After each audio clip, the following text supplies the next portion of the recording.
What's up, everybody? This is the Jedi. In the first video that I did about Kanye, it was the indictment of him because I was just as outraged as everybody else about his comments about slavery. I stand behind that indictment. Those remarks were and still are inappropriate. But I believe that he was on the path to make an indictment that we all could have agreed on, but that due to fear, he backed away. Fear, rightly so, because I believe that there is a conspiracy now to assassinate him due to his desire to extend his talents into the business realm beyond music. The video is complete. I filmed it over the last 2 days. I did not intend or expect for it to be over 2 hours. In fact, I took measures at the very beginning to shorten it. So it would have actually been longer than it ended up being. But you will agree with me once you've consumed the entire piece that I have not wasted your time or mine, and that every frame of this piece is of value, and that I've used my time wisely, our time. I believe that we have been exposed to 2 Kanyes. One in the interview with Charlemagne, which was done before the TMZ piece, and then the debacle that happened at the TMZ piece. And I lay out why in this video of why I believe there are 2 different people and why that's what happened. So if I've done my work properly, I think that you will agree with me on this, that there are storm clouds gathering to assassinate him, that he is an individual besieged by fear and foreboding, and that he indeed does not expect to live. I found him to be very engaging, very clear-minded, and intelligent. And I think and pray that I have been able to present that as well. I found this to be illuminating, the information, after I had the opportunity to watch the entire interview with Charlemagne. You'll remember in the first video I said that I had not watched the entire video, so I wasn't really qualified or prepared to speak on that. But now I have watched the entire piece, and so that's why I'm able to make my assessment, and that's why I'm here to defend him. I always tell you, it is my way when I hate anything or anyone to then overexpose myself to them, to go and now find more stuff on them and more to see. Maybe they will say or do something that makes me realize I don't hate them, or maybe I don't hate them as much, or indeed that I was completely wrong about them. I come away from this with everything that I've laid out in the video, that I found him to be very engaging and intelligent, and I believe that he is rightly and appropriately in fear for his very life. And that is why we've seen these 2 expressions of this individual. So settle in. I cannot wait until you've seen it and you get a chance to I get a chance to read your comments in the comment section. As I say, the video is already complete. I just wanted to add this addendum at the beginning just to give you sort of a preview of what it is and why, and also to offer you an opportunity to not watch it if you don't want to, you know. Do remember to thumbs up the video, everybody, and to share the video. Particularly, thumbsing up the video helps its searchability and takes the information further to expose it to more people.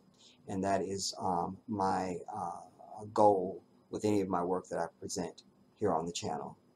So settle in, and I'll see you soon.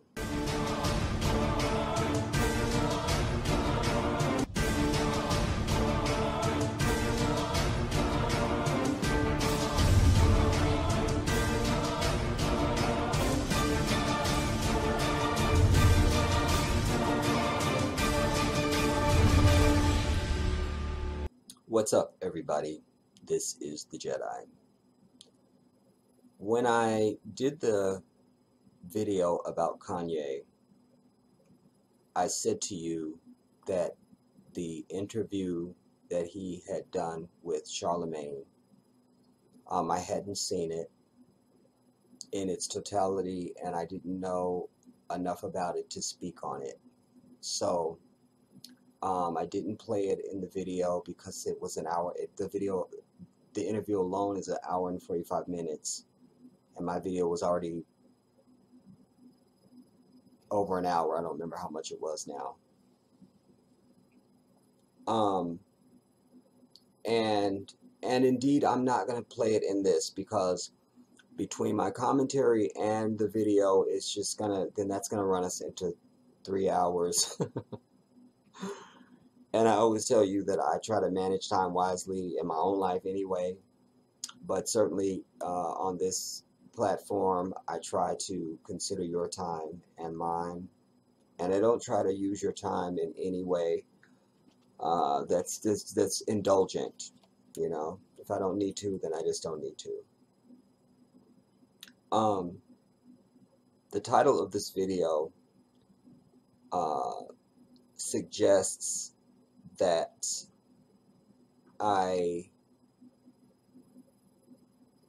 have done a 180 on him, and I have not. I always tell you, two things can exist in the same place. And so while his statement was fucking appropriate, through this interview, which I took a lot of notes on my phone, and you guys know I don't do notes. So mark this date that Jedi did notes, because I always speak from the heart. But and I don't like to be tethered. I don't like that. Everything about my life, and I prescribe this for anybody. Just freeform it. Just go. Just be authentic. Just let yourself be. You don't always have to prepare for shit. And certainly when you're doing something, it's better to always just come from the heart. You know, quick story for you. I was an honor roll student all through school.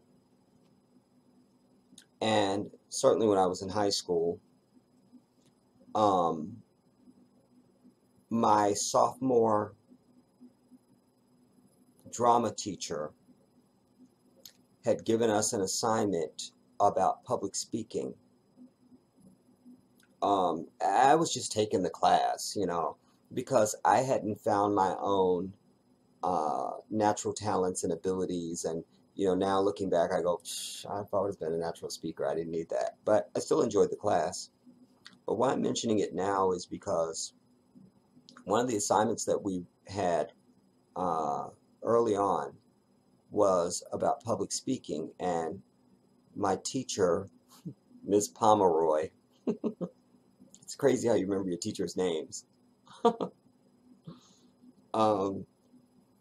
You could take anything. You could take a book, an article, a magazine, anything. She wanted you to be able to get up in front of the class. Let me find a piece of paper. She wanted you to be able to get up in front of the class and do this.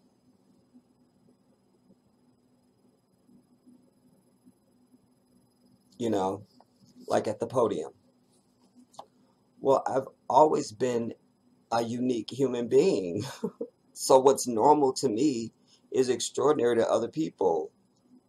That has always blown me away. So we always had books at our house.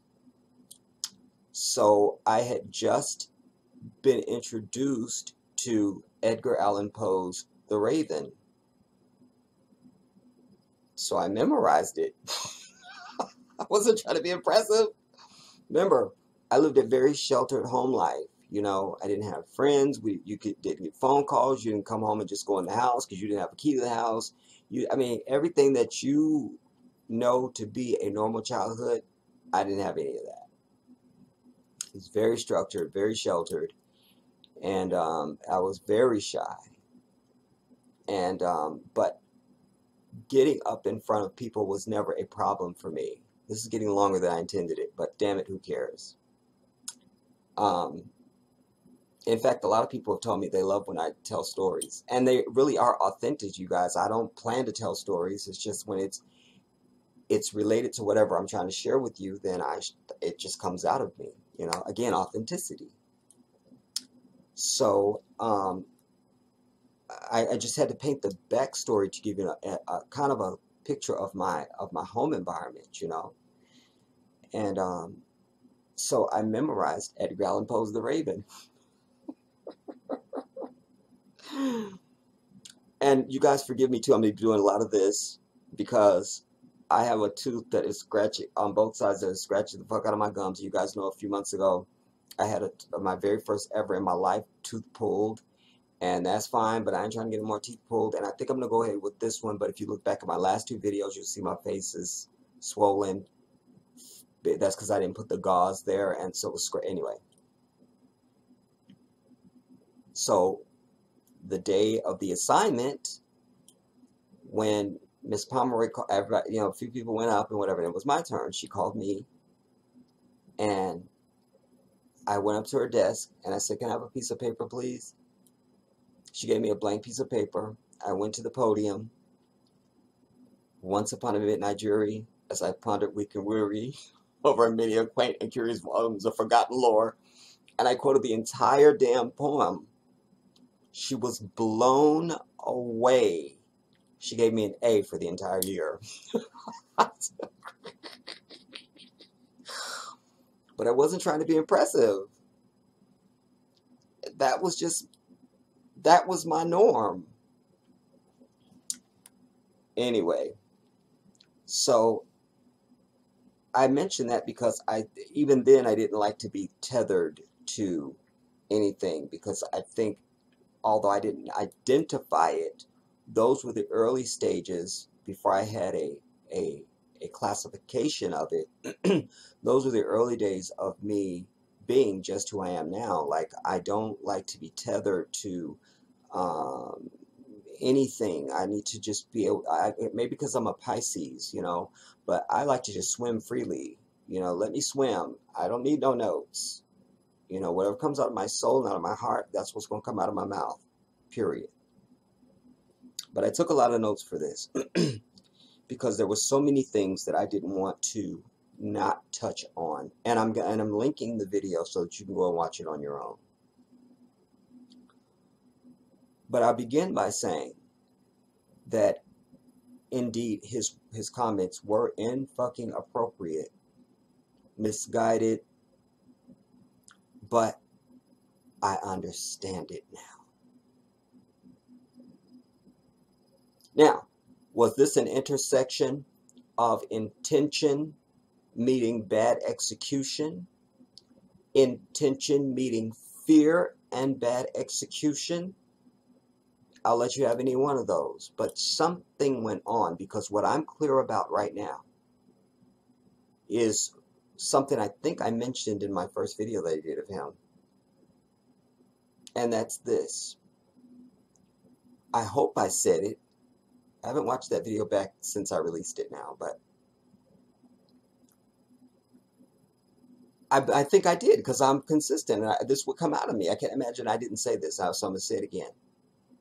I've said that we're the ones we're waiting on. Why aren't we fighting back? Martin Luther King did all the wrong things. We should have been kicking white folks' ass. They should be afraid of us. I've said this over time. And when he said what he said, because he distinctly mentioned we had the numbers were on our side, that suggests there's more of us than them. Why didn't we overcome that? But now, based on research and hearing some other things, and then tying some things together I've heard him say in the past, I realize now, and it really became clear in this interview. You see, Kanye has been, to the mountaintop, we'll call it.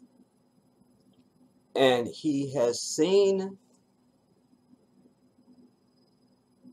the face of the devil. I was reluctant. Did I want to say face of the devil? Have you seen him from behind? He's seen the face of the devil. He's seen it. Come on now. Because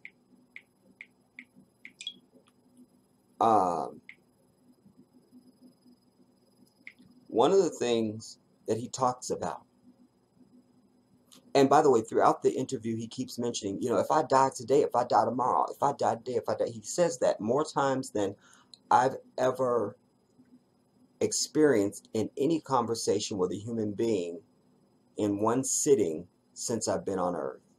That's a statement of truth from me. And so that's why it stands out, because he kept mentioning it. And he talks about, and this is not in any certain order, everybody. I was taking notes kind of chronologically, but I may not give it to you chronologically. And then the text on this is small, and I'm over it. But what became clear to me is we go back now to when I first ever saw Kanye West. I think I was living in Maryland. I don't know where I was living. Anyway. And I didn't know who he was. I didn't know he was a rapper. I didn't know he was famous. I didn't know anything about him. I was flipping channels, and I'm assuming it was MTV. And somebody was interviewing him. He stood out because he was a new face to me. I hadn't seen him. I didn't recognize him to be an actor that I knew. And it was just different. But he caught me because he said, and it was MTV, because he said, they were talking about something with music. But I didn't hear a lot of that, just because it was like I turned over there, and you understood it was something about music, and he goes, and I want to say this. I want to say this right now. I want to say gay people have rights too. Hip-hop needs to stop being so homophobic and discriminate against gay people. And I know television. And I could also tell that somebody off camera was going, you know, because the way he was gesturing also backed that up. No, I'm going to say this. I'm going to say this. Now remember, I'm someone who only cares about the truth. So I didn't know who he was or anything. But in that moment, I go, well, that dude just spoke some truth. But I also had enough agency to understand that that was inappropriate and risky too. Because it stood out, because everybody knows there's homophobia in hip hop music. Everybody know that. So, but it stood out because you never heard anybody say it and say it like that and that forcefully, as if he was defending gay people and stuff like that. And he was a black dude saying it. So it stood out. That was my first introduction to him. I didn't know who he was, and I don't know when he came on my radar again after that. Probably wasn't until Katrina when he said, you know, George Bush don't care about black people.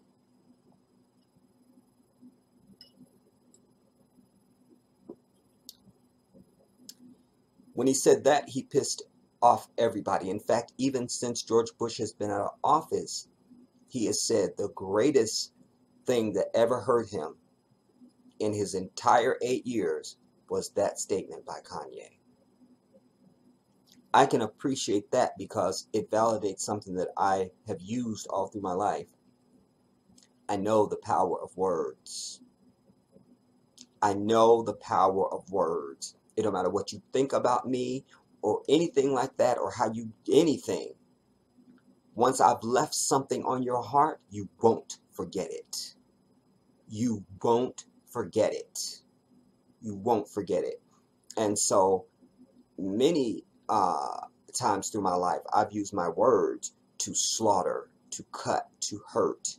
to tear down and to injure and to maim for life. I know the power of words, and I use that. So it wasn't surprising to me that that was the effect on Bush, but that he said it showed the intensity of how those words struck him. Because one thing to be injured by something, but to confess it to somebody or to say it out loud was even more telling. So that put him on the radar. Then the next time I ever heard anything about Kanye West was the Jesus Walks song. It was a big deal, and I don't know, and but that was the next thing. And then I heard it on the radio one day, and I didn't know that's what it was, and I liked it, like the beginning of it and the rhythm to it and everything, and it just had that feel about it. And then when the chorus comes, Jesus walks with me, I was like, oh, that's that song, Then the next time it was, how they have an award show and they're showing people performing someplace else as part of the opening act or something like that. And he was doing that don't kill you can make you stronger or whatever. And it was just a hype ass song.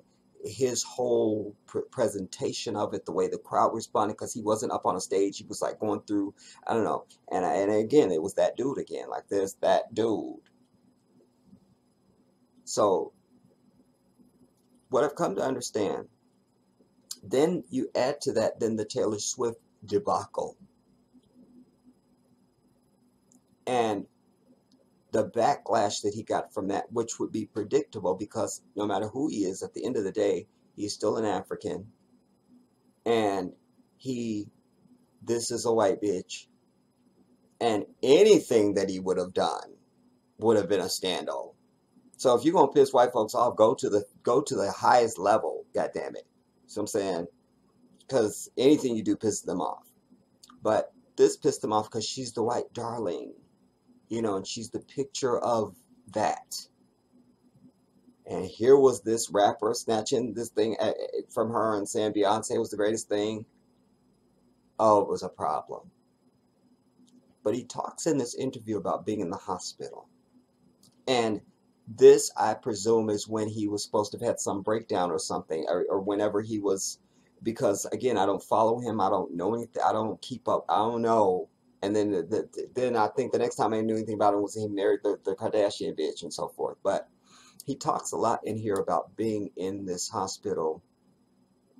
And I assume it was the mental thing because when Charlemagne references it, about the, having a breakdown, he said, I don't call my breakdown a breakdown, I call it a breakthrough. But he also says several times in here, he calls it a breakthrough. Wait, let me get my notes right. He calls his mental breakdown a breakthrough. Then he talked about when Kim was in Paris and was robbed. And he says a week before that happened, he was late for a fashion show. This is a week before the robbery. He said he was late to a fashion show. And he had already felt like he had lost his confidence in himself. And just general, not just confidence, but general courage and stuff like that. So it was kind of in a vulnerable place. I'm paraphrasing his words there on that part. But he talked about being 45 minutes late to this fashion show. And he said, and they LeBron'd me. Now, y'all know I'm not a sports fan, so I don't know what that means. I drew from his context that it must have been something LeBron did and white folks had a problem and let him know about it. So in this case, when he was 45 minutes late, he said he was 45 minutes late, and it was like it was the fashion world's way of saying nigger. Like, basically, no matter who you are or whatever, if you get out of line, we will check you.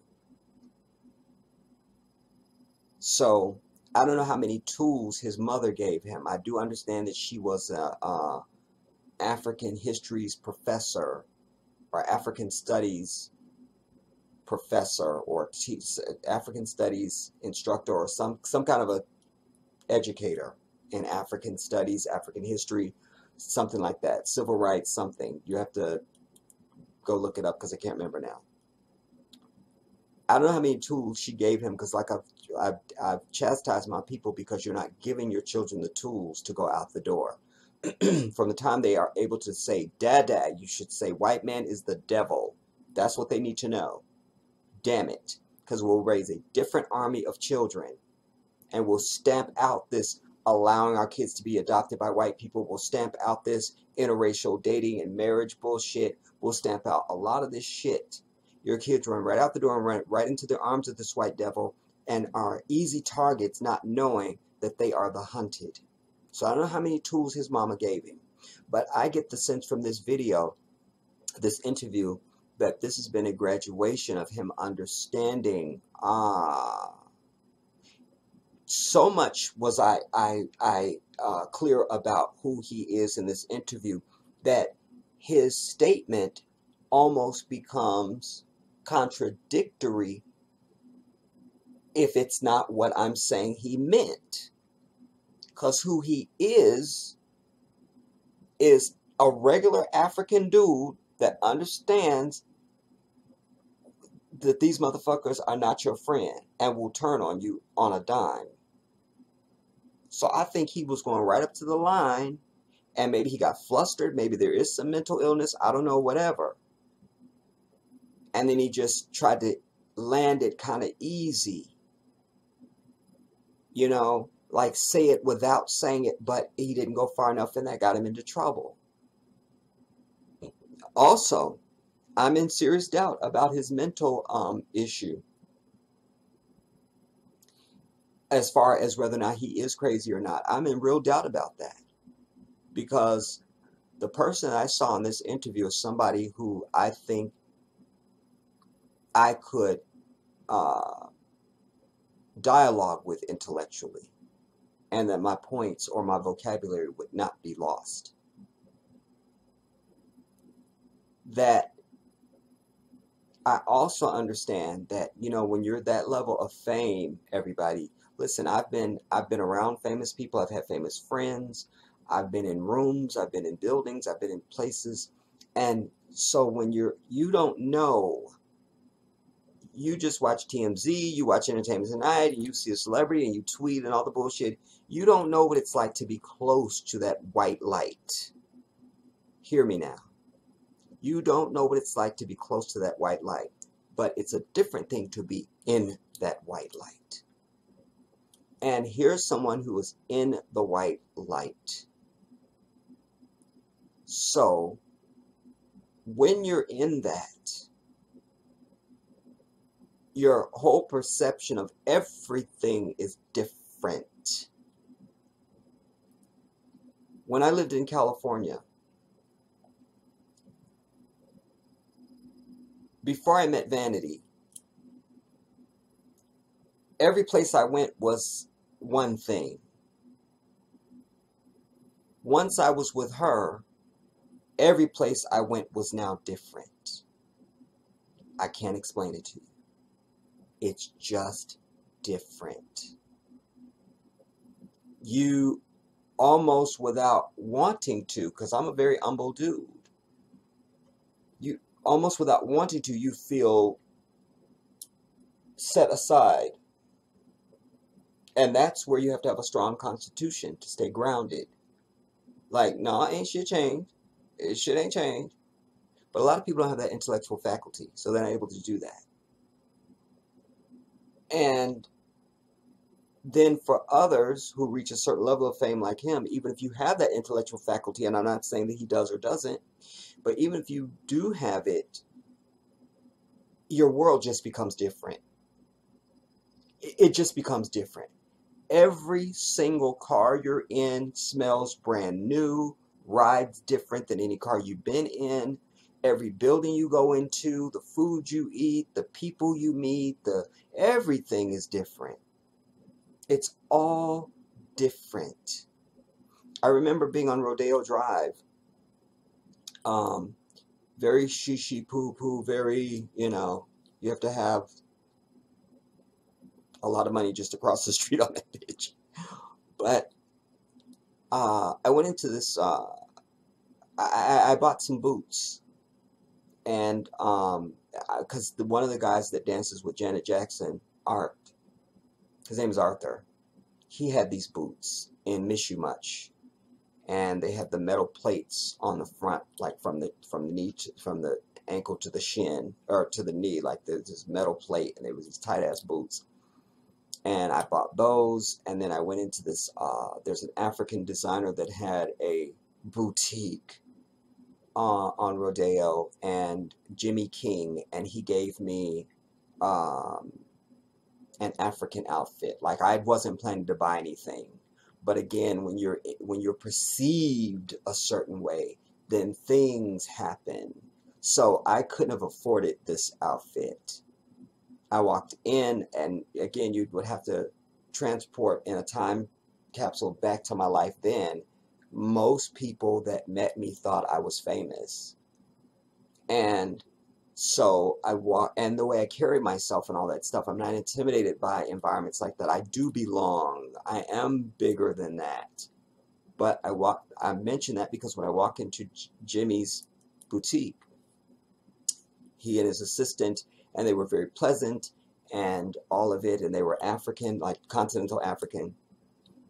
And he said, this will look good on you, and then this will look good on you. And then he had this one outfit that he was like, oh, this one will be. And so I just was humoring him really just to try it on. I tried it on, and he said, you have great carriage, and he just gave me the outfit. Like, I wore it out the store. So when you're at that level of a Kanye, it's very dangerous when you start hearing people saying that you're crazy. Because if you don't have enough uh, intellectual foundation, and maybe you, not saying you're crazy or anything, just some people are just stronger than others. Like, I'm a strong person, and I don't do well with weak people. Get out of my way. I will run over you. I don't have time for you. Like, get a fucking backbone. So if you don't have that, then you can be easily seduced by what's outside of you. Like, I know who I am. There's no rocket or gun or bomb that's going to be thrown at me that will ever penetrate the shield, because I'm bullet fucking proof. I know who I am. And you only get that by knowing who you are. You only get that by knowing who you are. Michael Jackson had a great line in the song Scream that didn't go past me the first time I heard it. Nation to nation, all the ones.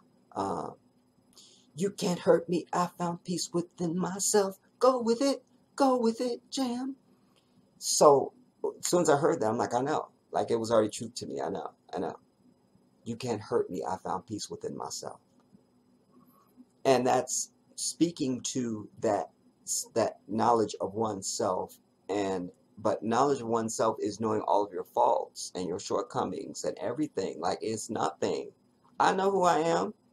There's nothing you want to tell me about me or trying to attack me or anything. Like, it won't penetrate. You will get nowhere. But if you're somebody like him who is easily seduced, maybe, and doesn't have that, then you've reached this high level of fame, and oh my God, nothing prepares you for that. I don't consider Kanye to be an ugly dude, but is he a model? No.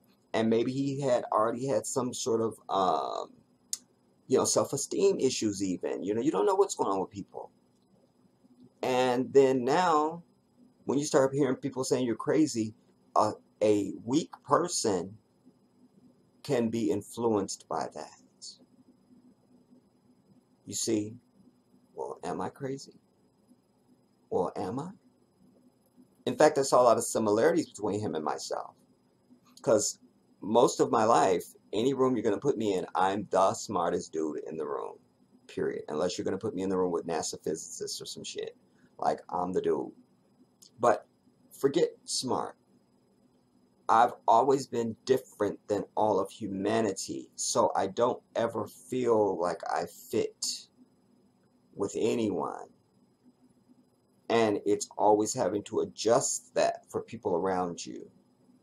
And what I think he's been a victim of, especially being a hip-hop artist, and I said this about Tupac, I said, if I could have had a conversation with Pac, I think the first thing I would have said to him is like, don't you feel like you got to dumb yourself down to be around the likes of Suge Knight and Dre and Snoop and all the crew and just everybody that we knew him to ever be around? He was set aside from them. I'm sure that the types of conversations that he enjoys entertaining is not something they're going to sit to be an audience for. They're not invested in it the way he is. And so there's a loneliness. I think that Kanye has and is experiencing some level of that. Because if you listen to his conversation in this interview, just the thought patterns that he goes down on, I could see other personalities who aren't of what he's made of declaring that something other than what it is. It's like Nas said, we fear what we don't understand, hate what we can't conquer. He's talking about the white devil on that, because we don't do that. You know what I'm saying? He said it's the theory of man and blah, blah, blah.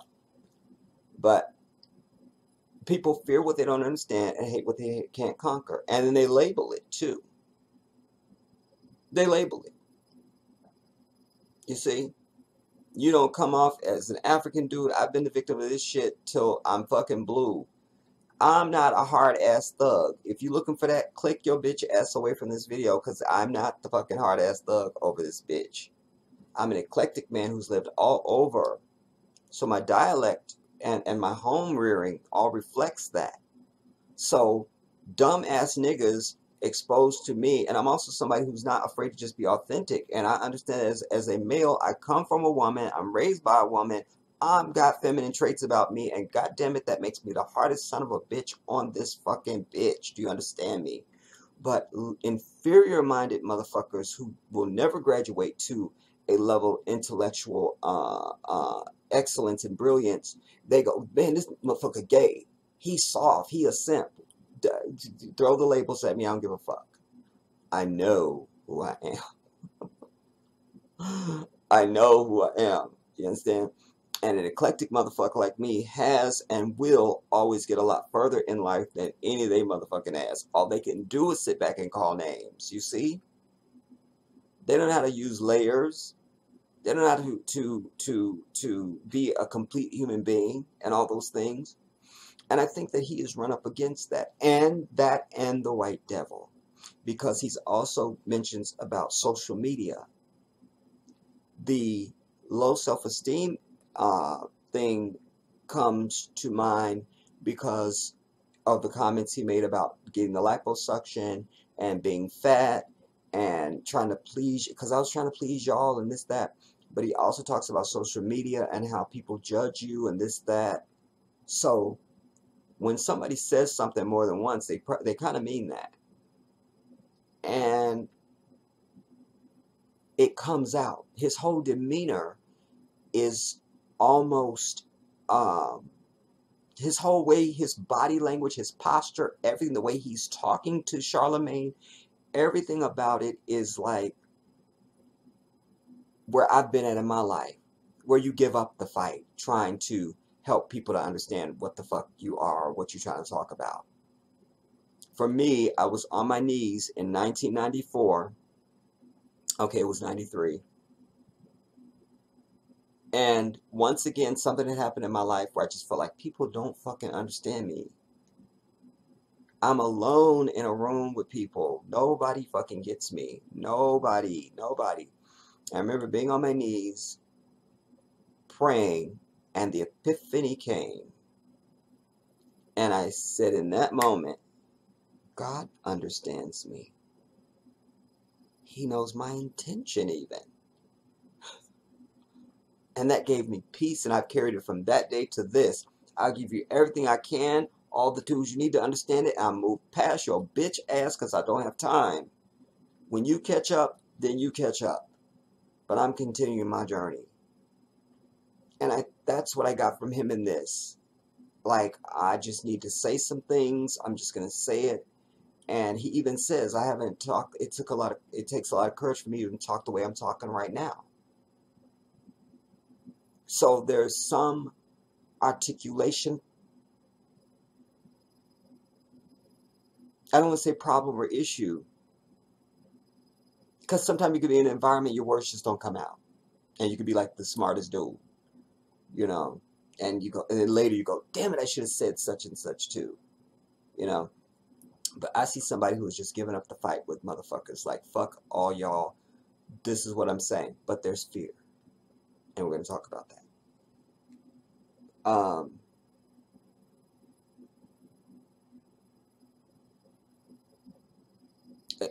By the way, and then after he had the thing where he was 45 minutes late and they LeBron'd him, then after he came out of the hospital, he had another fashion show and he got all these rave reviews, and it was like, there, boy, that's what we want from you.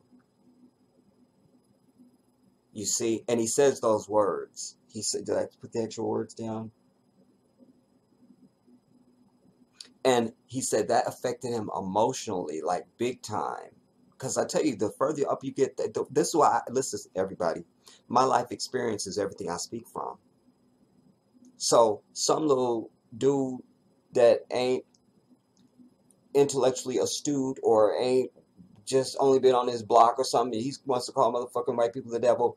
God bless him, he's still right, but he doesn't have any place for that to come from. But he still needs to be proclaiming it. Absolutely. But when I proclaim it, it's everything that I know. It's my experience. It's what I've seen with my own eyes and experienced with my own life. That's why it comes out with so much passion. I mean it. Because it is the truth. You see, it's not words. It's a statement of truth. But it's also telling you something about my experience. So he said that affected him emotionally, deeply. And he said right after that, the robbery happened with the fucking Kardashian bitch. And he said that he was wondering, like, was this on purpose? Like, is somebody trying to drive me into a hospital or drive me to medication?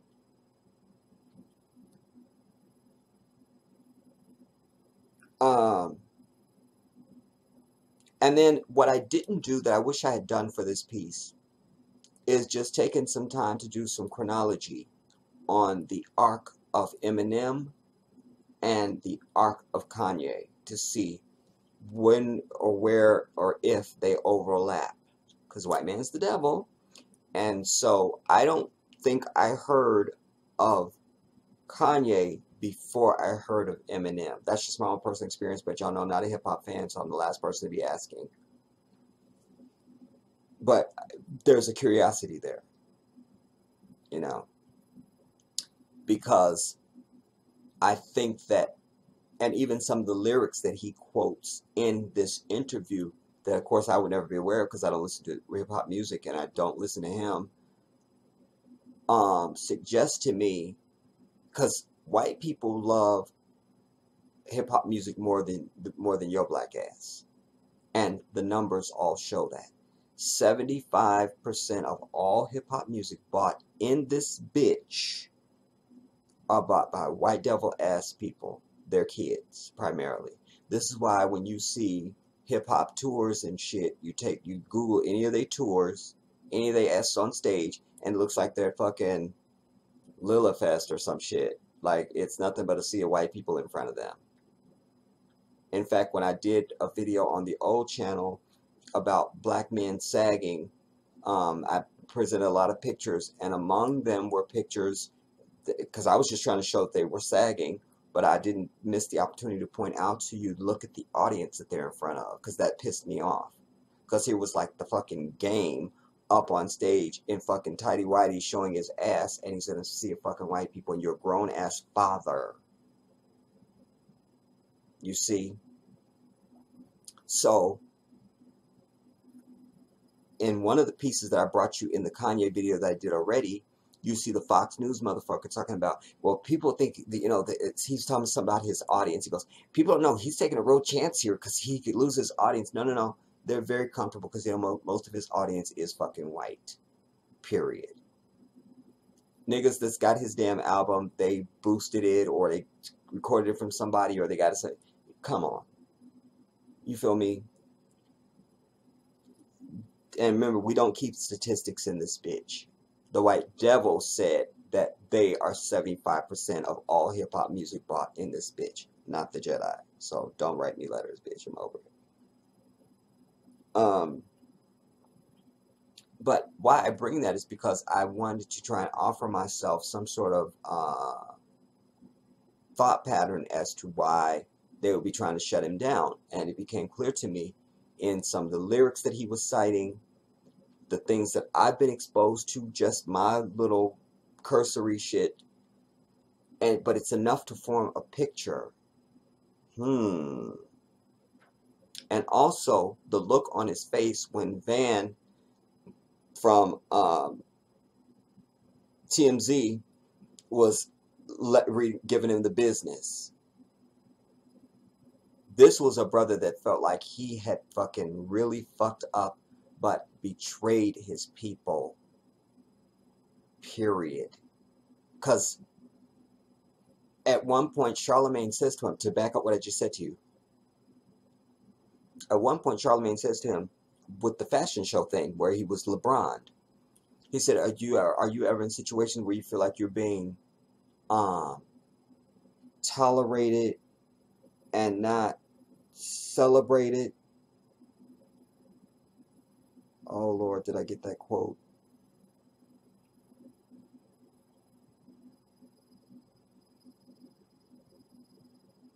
We're gonna go with those words for right now, y'all, till I found it in my notes. And he goes, oh, absolutely. Oh, absolutely. All the time.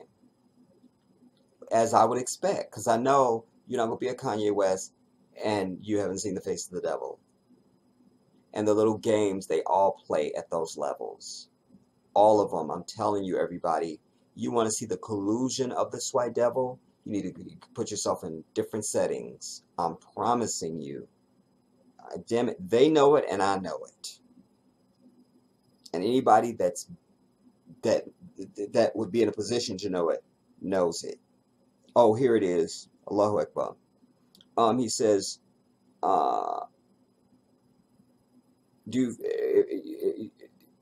if you've been in spaces where you feel like you're being tolerated and not celebrated. And Kanye says, oh yes, all the time. You feel like you're just being tolerated, but oh, those are my personal notes. He says, yeah, you feel like you're being tolerated. And then they both kept using the word they, as most black people do. They. You know, these innocuous words where you have to fuck that. The white devil, you understand? Put a fucking label on the shit because that's what it is. It's kind of like when you say, well, the system broke down. The system isn't fair. The system, fuck a system, bitch. There's people. There are warm bodies. You see? But that fear factor, because he says,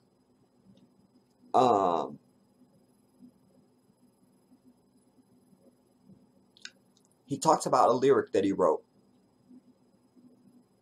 You'll hear it in the interview when you watch it.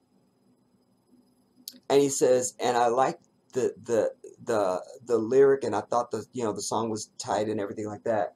But then later, the frequency is the word he keeps using, because I think he throws in words like that to sound more overly intellectual than he is, which I find him to be a very smart guy, you know? So you don't need those special effects words to try and sound smart, because then you diminish what uh, what property you do have, you see?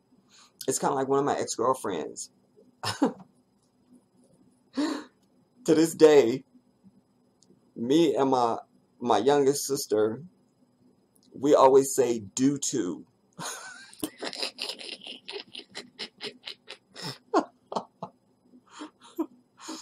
Because when Lori was trying to be deep, she just thought as much as she would say due to, that made her sound intellectual.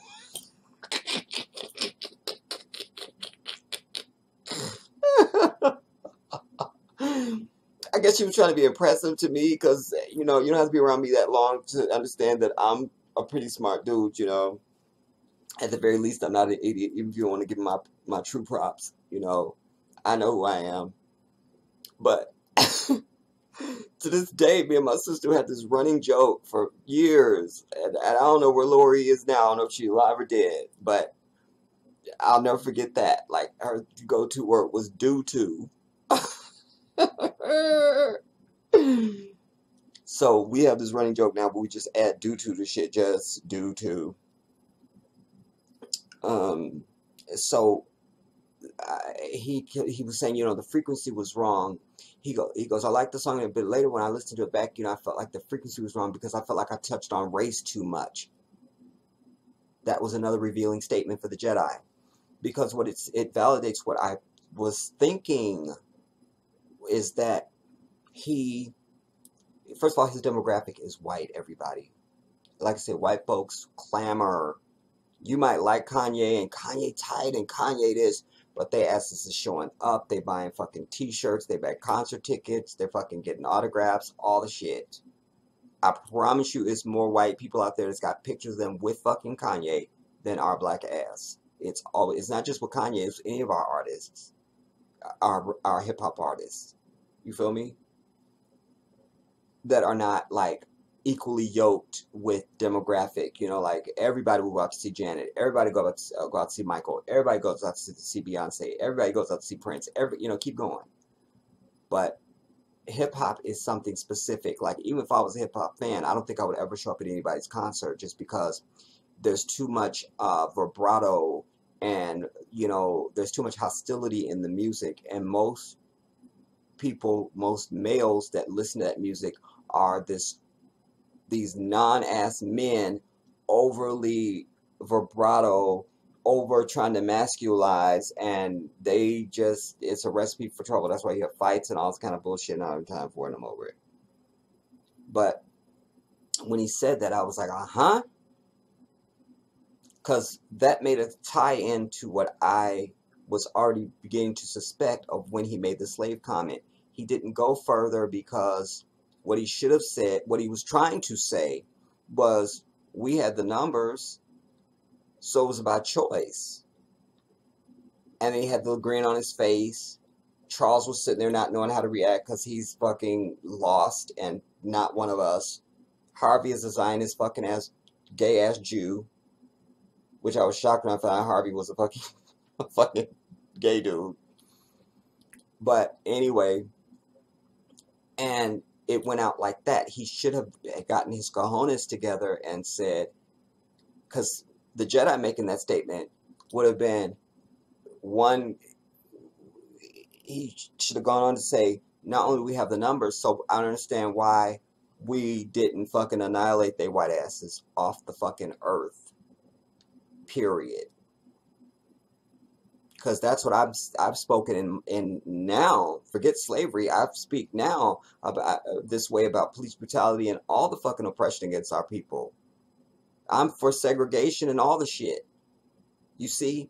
But nobody wants to say the words, because they don't want to anger white people. Fuck them. Pissing them off, You're afraid to piss off of people that fucking murdered over 130 million fucking people just on this soil alone, and are responsible for the deaths of at least 50 million Africans in the Middle Passage, not to mention the untold millions of us that survived the journey. The same white devil that fucking bombed Nagasaki and Hiroshima is the only evil entity on earth that's ever used a nuclear device on humanity. I could keep going.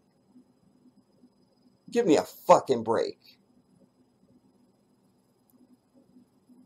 So, fear. He was afraid to go too far, and you will see that when you watch this damn interview.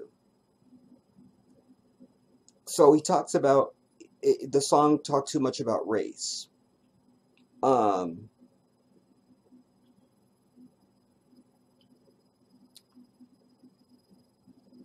He also said something I found that I love, because I've said this in a different way. I've said you got to teach people how to treat you, but I also always said you got to know your own worth, your own value. You define who the fuck you are, and you teach people how to treat you. And I've told you about the velvet rope, the velvet rope that I keep around my life. I'm gonna let anybody just approach, because the way I feel about myself, the value that I have assigned upon my own life.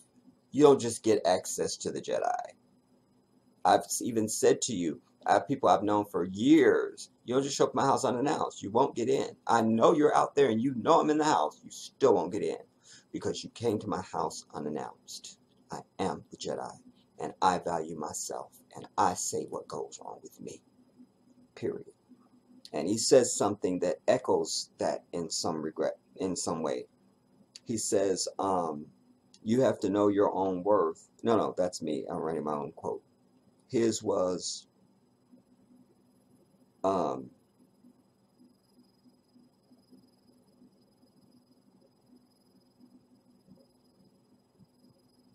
man, I just saw it. He says, if you hang around people who act like you aren't who you are,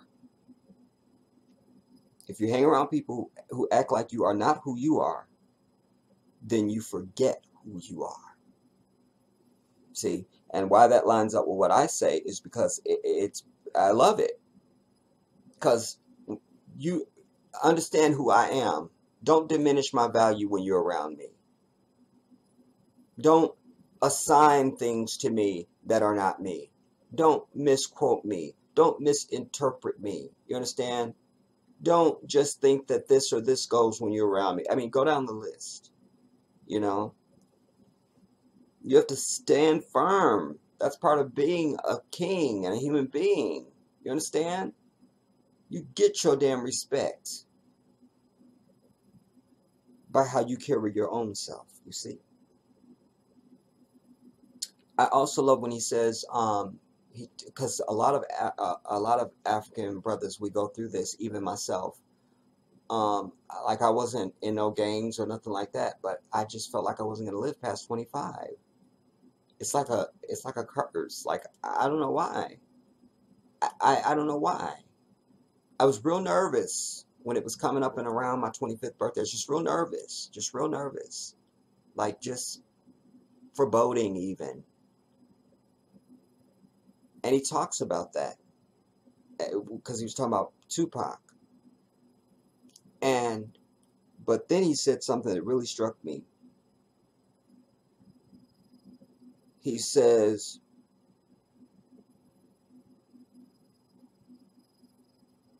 because Tupac had made, was talking about the black man at 30, you know, and that goes to something that I seen back when they did the Baby Boy. One of the reasons why John Singleton cast Ving Rhames and why that character was so important is because he was trying to show that generation of brother that had seen it all, had done it all, had made some mistakes, you know, whatever. But just that, we all know that brother. We know him. We know him. We know him. You see? And but he also represented that brother that was over 30. You see, that wasn't the young black male that's in jail and been shot down in the streets and oh my God, and we've lost him. You know, there's a lot of survivor brothers out there, you know. And so when Tupac talked about men over 30, but then Kanye says, he goes, I had made it to 39 with my opinion. That was very telling because he had been in the game long enough to understand. And we don't know what goes on, the little conversation, incidental interactions he's having with this white devil behind the scenes, everybody. So for him to make a statement like that at 39, I survived to 39 with my opinion. That was huge for me. And I got it and I understood it. Because he was saying what he must be saying. Which makes his statement on TMZ completely incomplete. And of course it would have been taken out of context then. Because he was too afraid.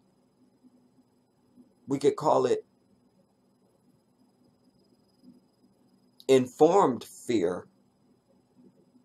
We'll get to that. But he said I had made it to 39 with my opinion. Wow. For a brother to say that, that means that's not somebody that you're not going to hear. What's the fucking little fucker that weighs 2 pounds? Soldier Boy won't ever make that statement. It won't happen. Or it won't. Damn it, it won't. Damn it. You won't hear, you know what I'm saying? I think I should just give you that one example. You kind of understand where I'm going. Like, come on.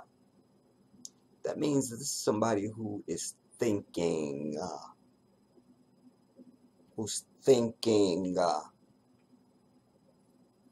and is aware that his thinking is not going to line up with this white devil. I made it to 39 with my opinion. And he says it with great relief and pride when he makes the statement. Which brings me to this. Kanye is 40 years old, everybody. And what we know in Muslim culture, what we know in African culture, which are very closely related, 40 is your year of enlightenment. It is the year of enlightenment. The number 40 is very sacred. I could weep in front of you right now that I don't have my ledger that I used to have. But I used to have a documentation of the number 40. And I started it when Obama started running for president. Because there were so many things, you guys, that were 40, 40, 40, 40, 40. Like it's exactly 40 days, 40 years to the day. It's exactly 40 this, it's 40, everything was 40, 40. I promise you. Like I scared my sister one time. Or at least, I'll just use the word scared her one day because she was like, wow. Because I was just reading it off to her like, you're not going to believe this. But what prompted that was because I know as a Muslim that Allah has been showing us the number 40. We know that the Prophet Muhammad, just like Moses, was 40 years old before he started to receive the revelation. You see? Again, in your Christian scripture, I will raise up from among them a prophet just like you. Was prophesying the Prophet Muhammad, you dumbass Christian bitch. That's another video. Who do you think they're talking about? He's saying to Moses, I will raise up from among them a prophet just like you.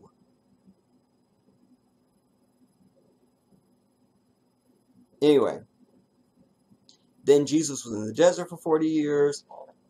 And then also as Muslims we have this 40-day thing that we do, and I mean the number 40 is everywhere, everybody. You have to understand that. But why I mention it now, and no apologies to the Christians I just pissed off. Y'all know how I am now. Damn it. I don't show respect to anything that's not worthy of it.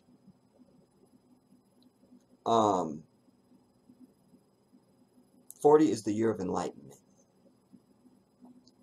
It is when you come into the realm, is the word I want to use. Because to use something else would be too cheap and it won't state it. You know? It's kind of like when I would talk about the whisper to people. They say, "Oh, that gut feel." No, you're diminishing it. You're making it cheap. Shut the fuck up and listen. You know, and you just want to punch them right then and there. But it is the year of enlightenment. It's when everything settles. Who you are is who you are at 40. That's who you are. That's who you are. That's who you are. Can you still grow? Can you still learn? Can you still change? Yeah. But you're who you are at 40. And there's a clarity that comes. You see? A clarity. I don't know this because I'm only 30. Whatever. I'm 21.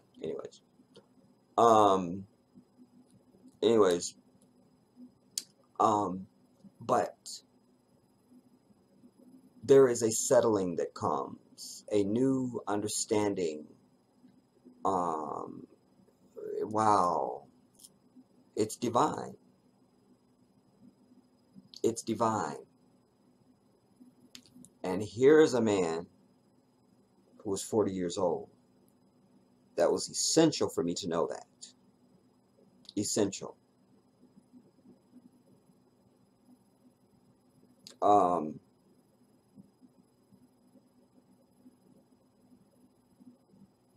And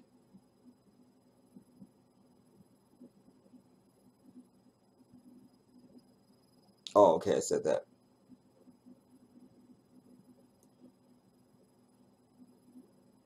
Yeah. So there's a big problem talking about race.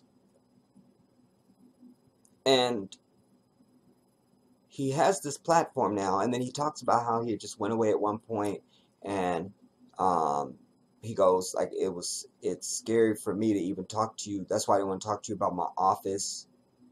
I didn't want to talk to you about the 300 acres of land that I was building, you know, a community on in my first 3 phases or whatever it is. Like, this is somebody who's like, I need to get away. You understand? This is not the same as Mariah Carey taking her clothes off on TRL. This is not Martin running through the streets with a gun saying they're trying to kill me. This is not Dave Chappelle running off to Africa. But it is a sister to that, if you will. But for a different reason. Dave Chappelle realized the white man's the devil, and he was like, I gotta get the fuck out this country. Period. Martin, I don't think is ever gonna wake up. I think he's still in ignorance, but also he has experienced something that gave him great fear, and he's over. Mariah, she just decided to drink herself away and do pills and whatever she's on and go have babies and whatever, you know. She decided to play the game. She came back, whatever. She's still relevant. I think Kanye is in that space of spiral. This is also why I believe he fell out with Jay-Z. Because there's a hesitance when Charlemagne asks him, you know, how are you and Jay? He's like, oh, we're fine. He goes, have you seen each other? And there's this delay.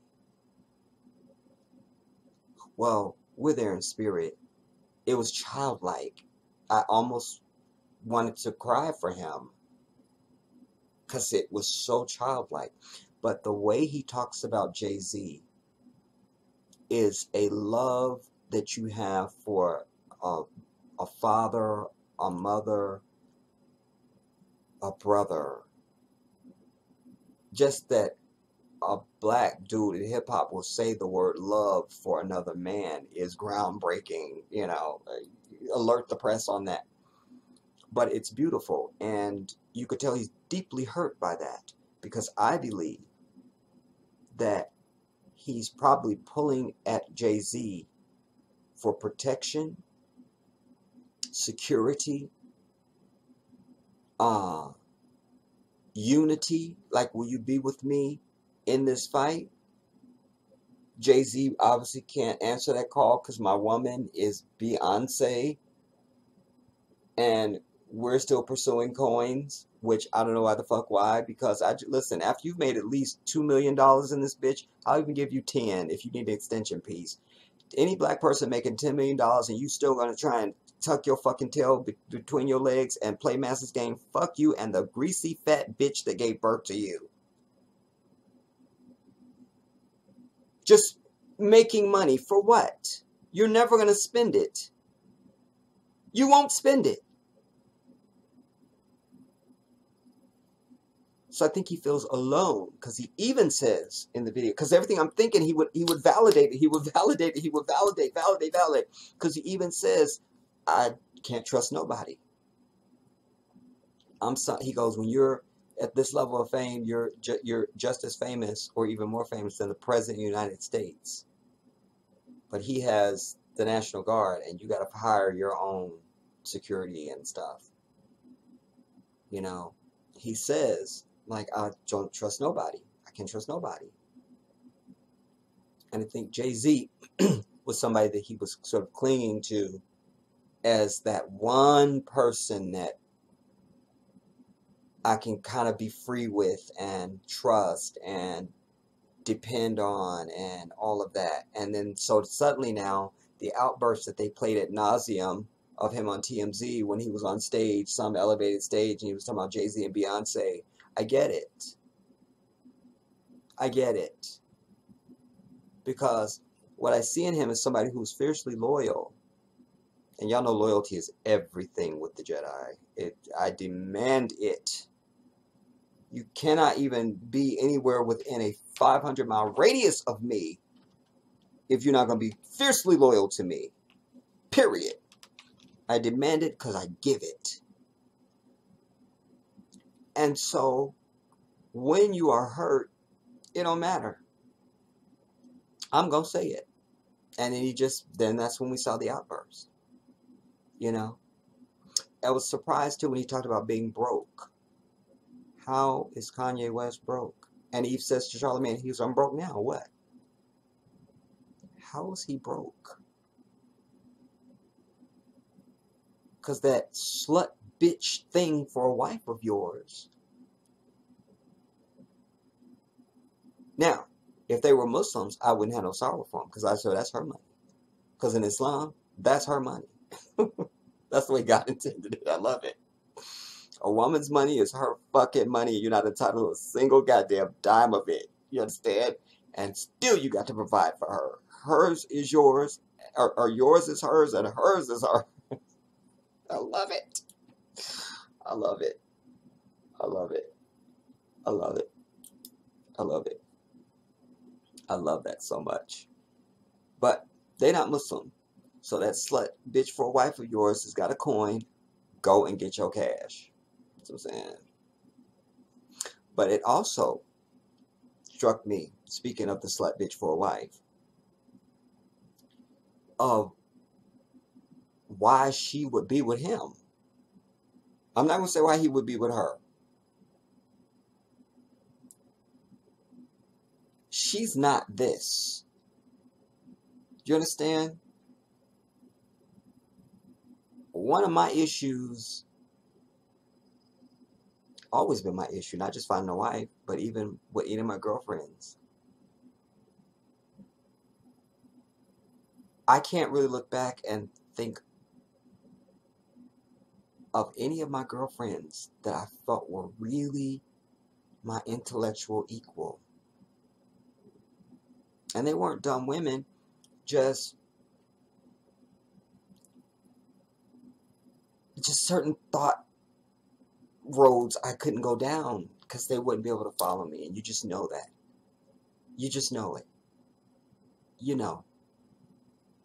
So see I don't see him being in the Kardashian home or his home or whatever, whoever's home it is, I don't know the fuck. And being able to speak the things that I hear him speaking about with Charlemagne. Like Kim Kardashian is probably off doing her fucking eyelashes or something, and Kris Jenner is fucking drinking cocktails or, throwing back Percocet or something. I mean, I don't know. Like I could see somebody like this being alone in that environment.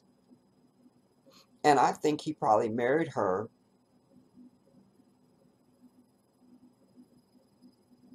because she liked him. I think we might share that. Because by Allah, wallahi, as we say in Arabic, wallahi, every single girlfriend I ever had, I never chased. They always come to me. And I'm not going to pop my collar or toot my horn. I'm just telling you the facts. They've always come to me. And if you like me and I like you, we can be together.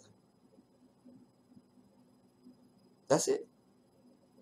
And I think he's Kanye, so he's on a bigger stage than the Jedi, even though I'm an international and global icon. But that's something that'll be in the book. All right, don't send me questions. That'll be in the book. All right, I'm huge. I'm huge. All right. I think that he just had to settle. She liked him, and he just said, okay. I don't think he pursued her. I don't believe that. I won't believe that. I think she pursued him. He's the big catch. You see? Because all them Kardashian bitches are obsessed with black dick, as they should be. Understand that. But, which don't mean they should be able to get it. But they definitely should be obsessed with it. Alright. And I think, because, this one's got a basketball player, and then Lamar was on drugs, and he was about to die, and all the crap, and I'm over it. And then, everyone's, and then this one's getting a threat, and so, but Kanye, ooh. So she probably went up to him, flashed a titty, and, whatever. She also seems contrary to the type of woman that he would be with, also. Because thinkers are not overly sexual.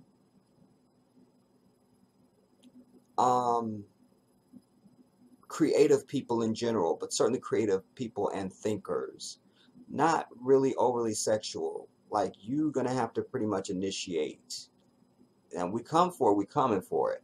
But don't hold it against me if I'm not running you around the house. Like, it's not the most important thing, Like, I said this to somebody about Michael Jackson. Like, I know that Michael Jackson was that same way. I know it. There's no question in my mind, Michael was a black man, and, definitely with sexual urges and needs, but not like these motherfuckers that stand around holding their dick all damn day. Like, that's all they got.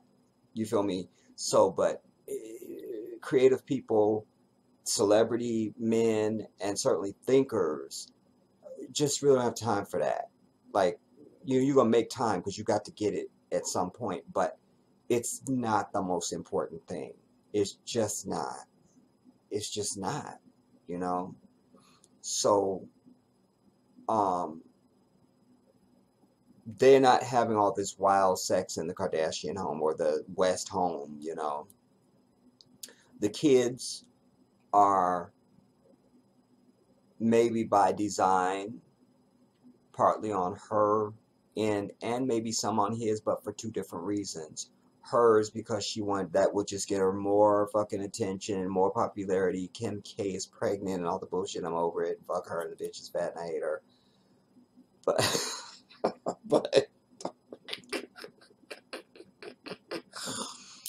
But for him, I think it would have been more understanding that he's getting older and I need to have something to leave behind here on the earth. Like, I've been in that place for a long time. Like, as a Muslim, it's difficult for me because I can't just go out and just be hollering at females, you know. My woman has to be a devout Muslim, you know, preferably, or either she got to be a devout Christian, and it's difficult in my Islamic community, but I am really been at war with myself over the last probably at least 5 years. I think it's probably safe to say, if not longer, but certainly the last 5 years with different degrees of intensity. Like, I need to leave me here when I leave this earth, because my family is all bullshit. Nobody's allowed has taken my stamp. Nobody has taken my stamp. You see?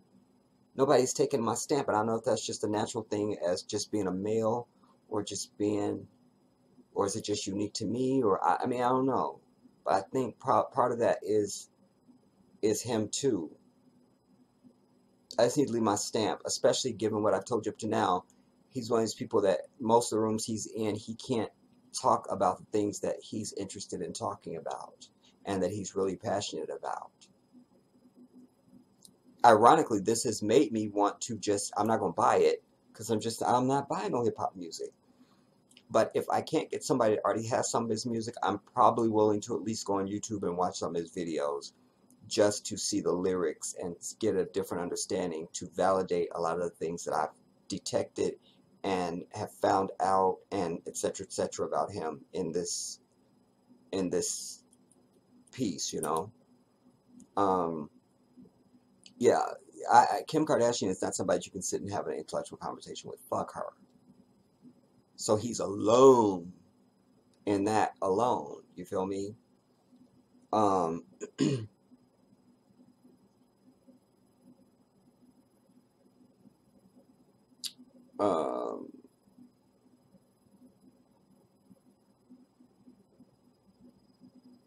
let me get back to my notes, y'all, so I can cover a lot of stuff. I was talking about Jay-Z, just to finish up on that, you know, and one gets the sense that Jay-Z is for one reason or other has turned his back on him, you know. Was there a love relationship there? I will tell you, and I'm not trying to be salacious here, so don't take this that way. I'm saying that the way you hear him describe him, and then some things that I've heard from reputable people about Jay-Z, people that were in his inner circle and stuff like that, that knew him before he was, oh my God, it's Jay-Z, you know, and maybe there was, and that doesn't even have to be sexual, you understand? There can be intimate feelings without there being sex, you understand? Dudes won't understand that. Ladies, y'all got it when I said that. A lot of fellas won't understand that. You understand what I'm saying? Because they haven't expanded their thinking. But again, there's a deep well there with him and Jay-Z, at least from his part anyway, at the very least. He loves him. He loves him, you know, and is deeply hurt by the fact that they are not what they once were, apparently, you know.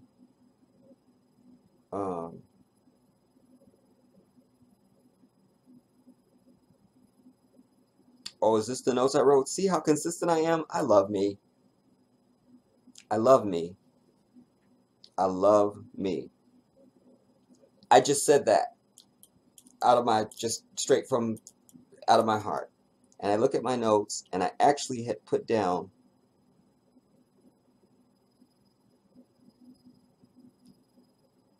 I'll just read you the whole thing.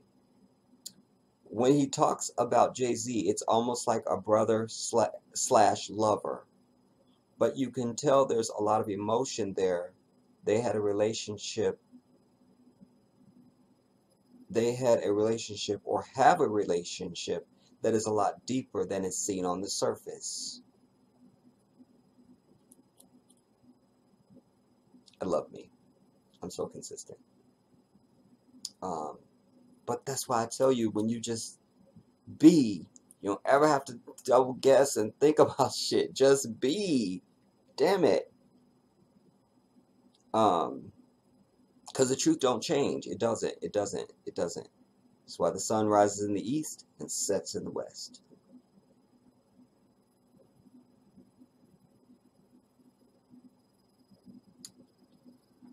Then when he talked about those lyrics I told you about earlier, when he's saying, you know, why, where he felt like he was talking too much about race, and then Charlemagne questions him on that a little bit, and he says, well, you know, it's like when you see the slave movies. It's like, why do they gotta remind us?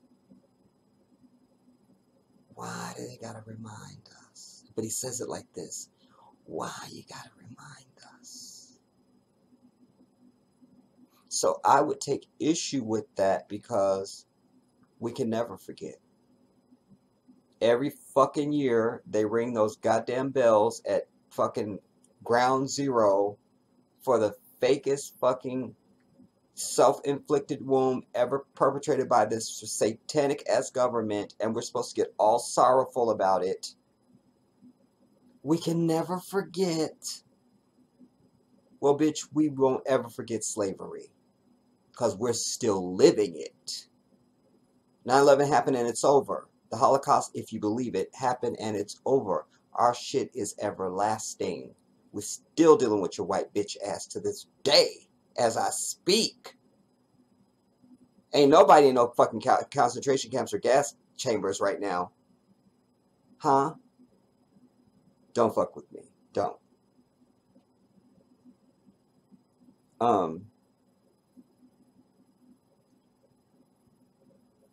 And I go, he goes, why do you have to keep reminding us? And I put, with a frustration in his tone, because I wanted to remember that.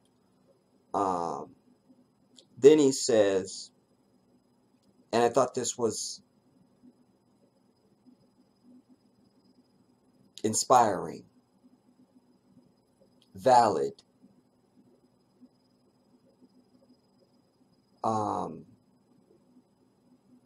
accurate, eye-opening, use any of those words. He goes on, he says, somebody named Tremaine tweeted a picture of him and somebody named Virgil. And it had Virgil as Martin Luther King and Kanye as Malcolm. And then Charlemagne asks, well, some dumb question that didn't, and he goes, well, because he says that Virgil's more Malcolm or more Martin and I'm more Malcolm. Anyways, but here's the part.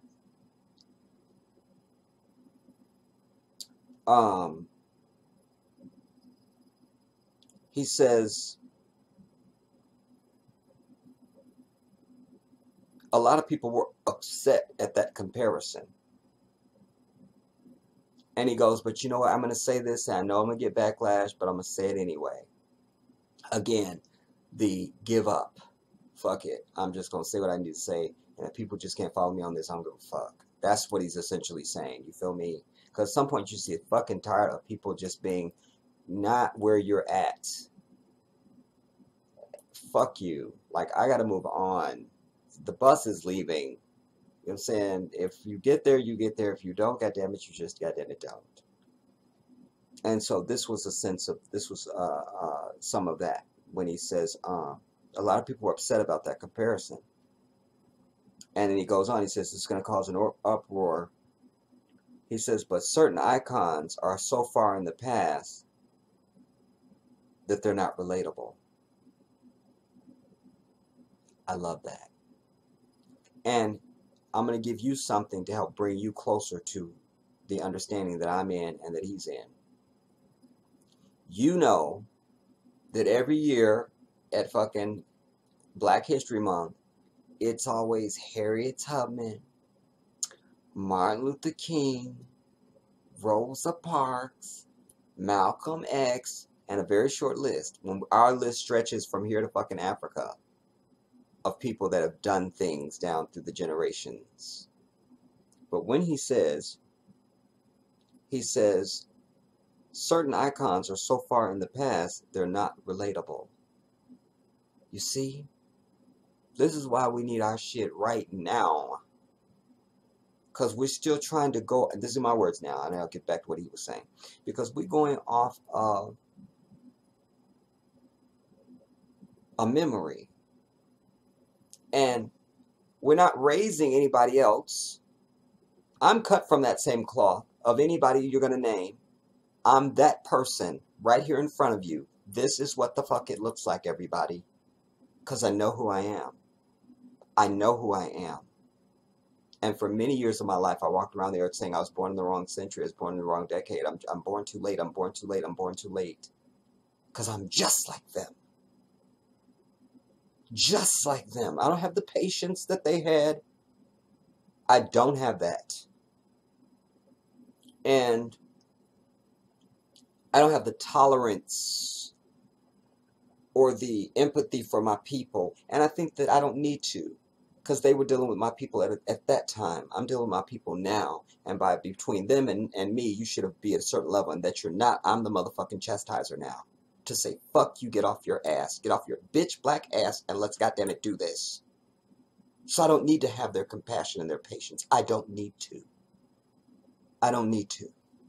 The universe just gave me that as I spoke to you. So, I'm them. I'm them.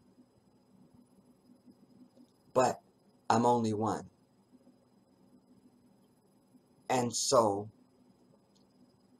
you're not raising men of principle and character and conviction. How many hundreds of people just make up the NFL and the NBA? That's what you've produced. And none of you are Muslims. That's why none of you gives back to the community. None of you has done a goddamn thing to move us forward. You haven't done a goddamn thing. Every single one of our politicians, anyone in Congress, anyone in the Senate that's ever fucking been anything is your Christian black asses. And that's why we've not gotten anywhere, because you don't raise conviction. You don't raise principle. You don't raise determination. You raise Ben to massa. You see? You're teaching your kids to put 10 and 2 on the fucking wheel and be a slave when massa comes to their window when they pull up by the fucking slave-ass fucking cop. And I will teach my kids to blow their fucking head off. Period. If they get out of line. You're the problem.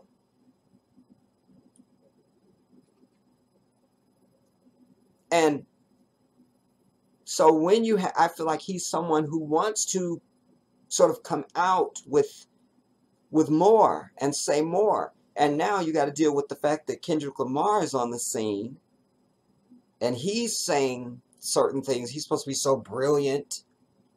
Well, I haven't had a conversation with Kendrick. And until I do, he's not brilliant. All right. So he comes along and he's supposed to be saying things that are controversial and this and that. But Kanye has an answer for that. And he wasn't talking about Kendrick. But when he said this, I made the tie-up. Where is it? First, when he talked about the icons being unrelatable. So he was answering why, you know, the meme that was put out about him being Malcolm and the other person being Martin, and people gave backlash, and he goes, and then when he said,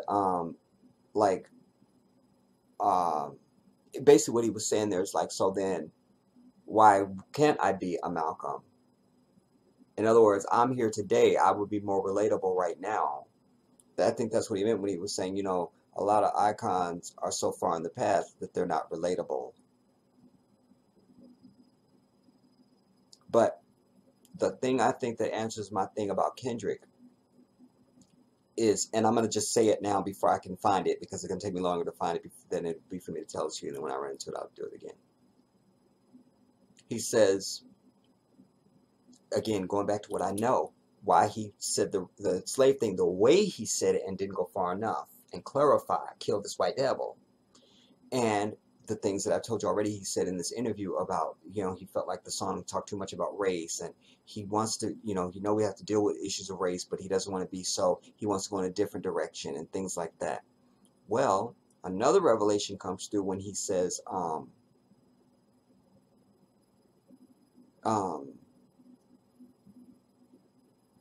you can get up on the stage at the Grammys or anything, and you can talk about race, you can talk about slavery, and that's safe. It's not a threat. But if you get up there, and as he was saying this, I was thinking, and then Charlemagne's fake ass said it, but I'll finish. He says, but if you get up there and start talking about buying stocks or economics, and I don't want to put words in his mouth, but then he said, because I don't know how he finished it. I don't know if he said that would be a problem or not. You're gonna watch the interview. And then Charlemagne said, that's the very reason why they killed Dr. King. Again, they use this they. I wish black men, especially two black men sitting and talking, would talk about the fucking enemy for what the fuck he is. Name this enemy. You see? But he says, he goes, that's why they killed Dr. King. Because when Dr. King was talking about Kumbaya, this is not his words, some of these are mine now. When Dr. King was in that Kumbaya bullshit, oh, we love Dr. King and it's fine, he could march all he wanted to. But the moment he was talking about boycotting their fucking white asses, and we could have done it then, because your ass wasn't comfortable. We could have done it. Once he was talking about that, that's when that's it, he's got to die. Done. That's death. That was the death nail. That was the death nail. But he goes on. He says you can go on the Grammys and any platform and talk about them.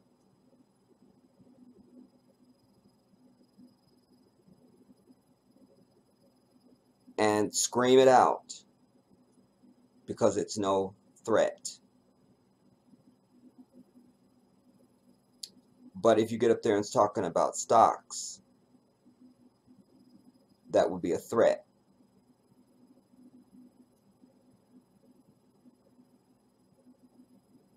And then I put a note to myself, I thought this was a brilliant statement by him.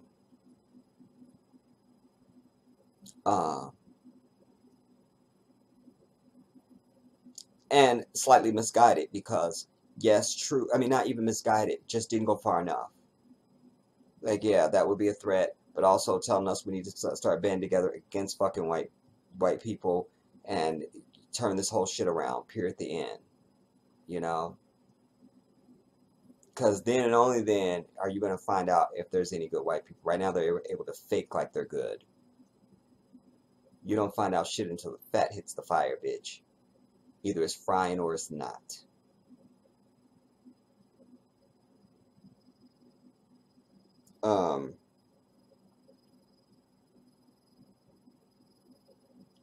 Then he said this. He said, well, because there's even civil rights elements to wanting to create your own industry. I hope you understand that before I fucking tell you what that means. If not, stop the video and go and fucking learn. I mean, again, all along the way, he's just dropping all these gems, dude. I'm like, this dude is not crazy. This is a dude that's in fear. And then we don't know what the white devil might be slipping into his cocktail or slipping into the air in his home or slipping. I mean, we just don't know, everybody. The white man's the devil. This is the same motherfucker of all the shit I've already named. Plus, it's the motherfucker that gave AIDS to the fucking black population as they did with goddamn syphilis for over 40 years. These are the Ebola bitches and everything else. We do not put any heinous act past this devil. To do so is deadly. He says, there is a civil rights element to wanting to create your own industry.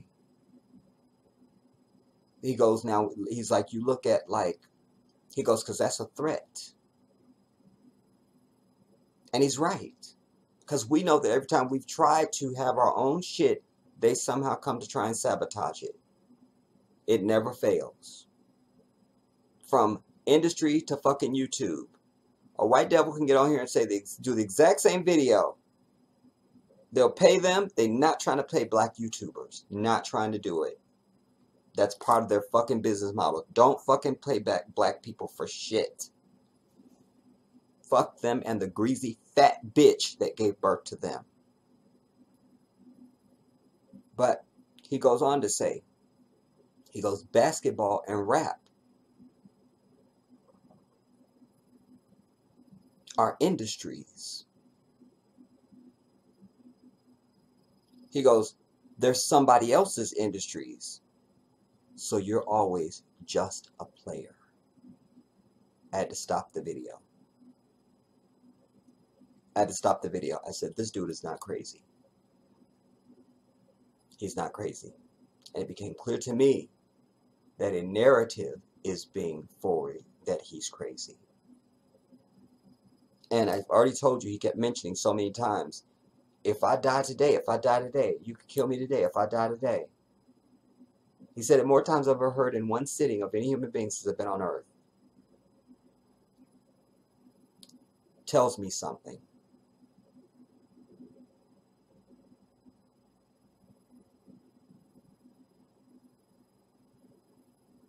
It tells me something. It tells me something.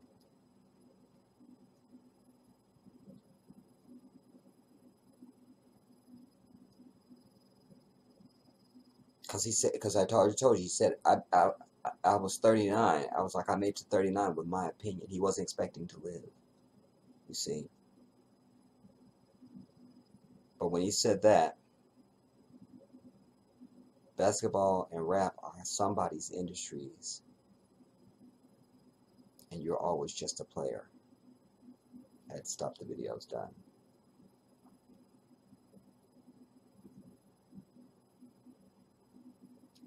And then after that, he goes on to say, you know, some people, now here again, he talks somewhat in code, which suggests to me the fear factor. Because some of this stuff he could have just said just outright. But here's an example. He goes, some people do things or have to do things just to prove that they can be done. You know, no matter what the money, it's not about money or how it's just, they had to do that just to show that it can be done. He was saying like Obama became president and it wasn't so much about money or how much it paid or anything like that, but he had to show that it was possible and that it could be done. This is not a crazy person, everybody. Then he says, I was afraid to speak that way. Wait. He goes, I was afraid to speak the way that I was afraid to speak this way. And he's looking at Charlemagne like, it's kind of like when you just told somebody something that you thought you would always hold close to your vest. But in that moment, you felt a moment of trust from them. Like, I'm just going to go and tell you, like, when I first met you, I didn't really like you, you know what I'm saying? But you turned out to be cool. It's just like that, everybody. It's just like that. And he's saying it like that to Charlemagne when he's saying, you know, I was afraid to speak the way that I'm speaking right now. That's why I was afraid to show you my office, or to tell you about my office even, or my office in Calabasas, or the 300 acres of land that I was building a community on. He goes, because I thought it would get shut down. He's just talked about industry. He's just talked about icons. Now he's saying this. This dude is not crazy, everybody, and the white devil knows it, but you and I are not privy to his inner circles. They know. Kanye is becoming a liability to them. A fucking liability. Because once the white devil loves you and then don't love you no more, we should always be looking at both ends. When they love you, we looking at your ass. When they don't love you, we looking at their white ass. Why don't y'all love Kanye all of a sudden no more? You see, when it's him being loved by them, we looking at him. Why do white folks love you so much? And we salty and we won't appreciate the shit. Um, he goes, because I thought it would be shut down. And then again, he goes on to say, but if I got killed tomorrow, and then I put a note to myself, which, by the way, he has said that several times in this interview. That was a note to myself.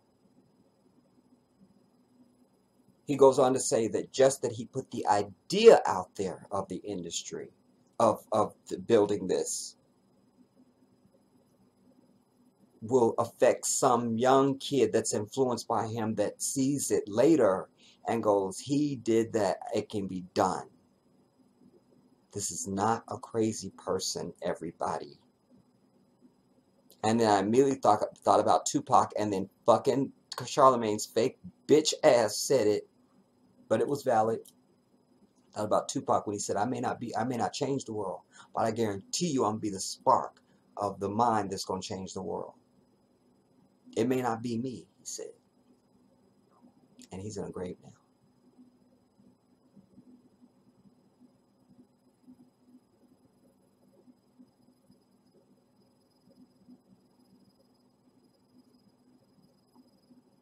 He goes, but if I got killed tomorrow,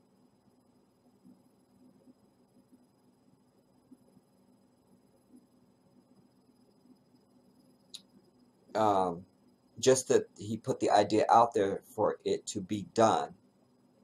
If some Black Panther, he goes, just the fact that I put it out there to show that it can be done is some Black Panther shit.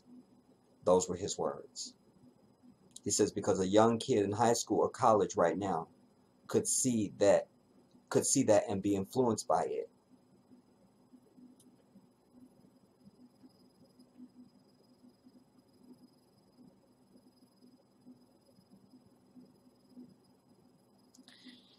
Then he says, self-preservation is the first rule of nature. He said, and people don't hand over the full codes to the next generation out of trying to protect their own survival. I think he was talking about the white devil, but he won't say it. Fear. He has seen the devil. You understand?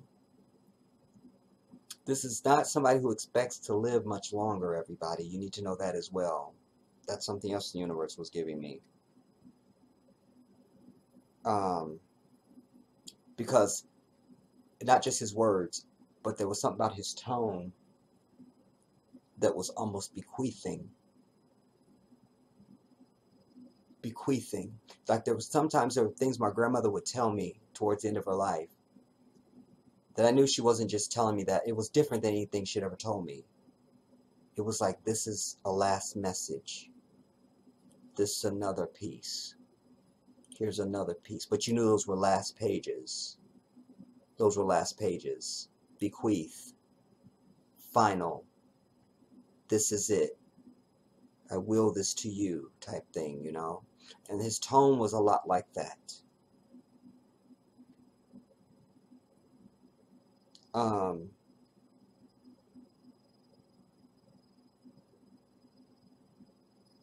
And he says, the concept of icons is that you're never supposed to be bigger than the icon. We're set up certain icons. You're never supposed to be bigger than them. And he said, I reject that completely.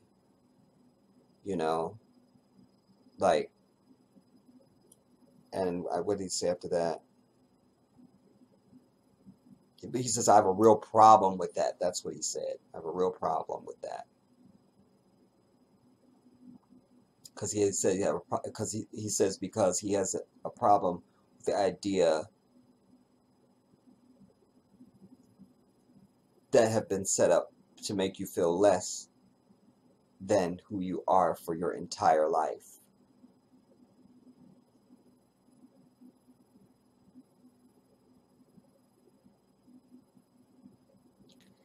Here's the other thing that solidifies, and by the way, everybody, I will tell you, This is just after 44 minutes of this fucking video, bitches.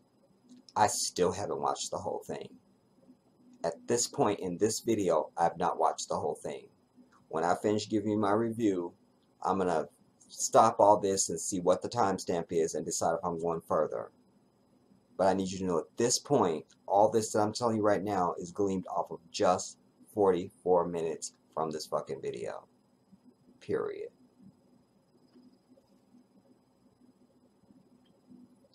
He says that when he was in the hospital, the staff that worked there, the black staff, he goes, I know we're supposed to be all like one race and everything, you know, all humanity.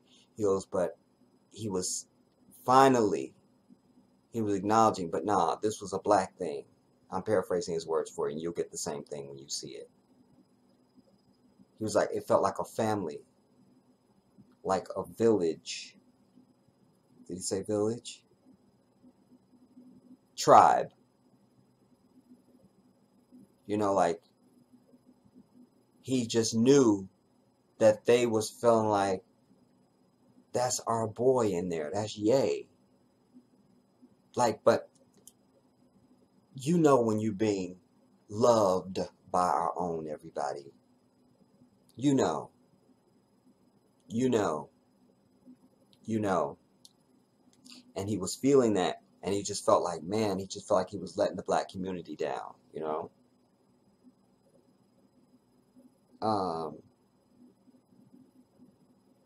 Just by being in the hospital, he was letting his people down, you know. He just felt like to some degree he's just letting our people down just by even fucking being in the hospital.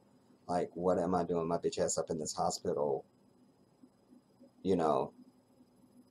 And he could tell that our people that worked in the hospital were just like pulling for him, but he could feel it like, we expect better from you, you know? So,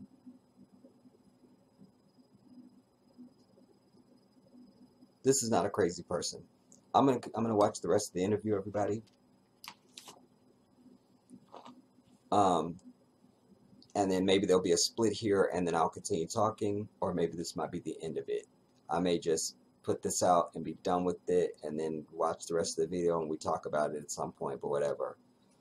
But this is not a crazy person. I see somebody who has been put in a position where he's, first of all, I think most of our celebrities are surrounded by too many fucking white people. That's first. I think that if you're a black celebrity, you should not have any white people around you at fucking all. Because they are a danger.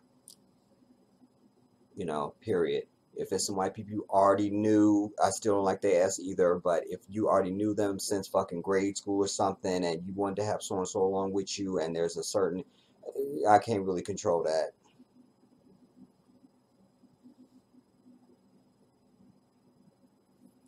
You just need to have your own around you at all times. You know what I'm saying? All the history shows that. It just does. It just does. And this is the same white devil that will be insulted by a comment like that.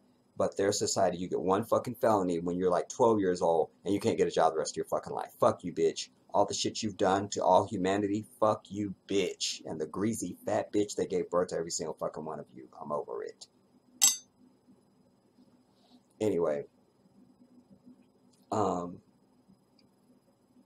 He's got too many white people around him.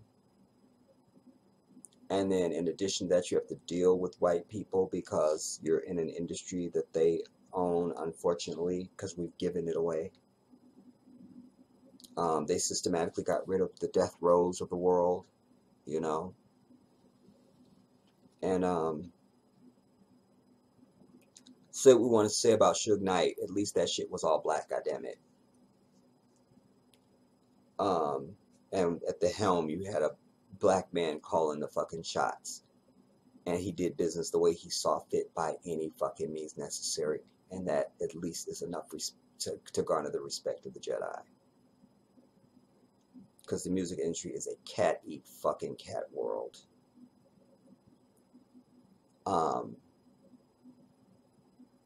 But I think that this is someone who thought expressing himself through music was enough. It's not. At least it's still there.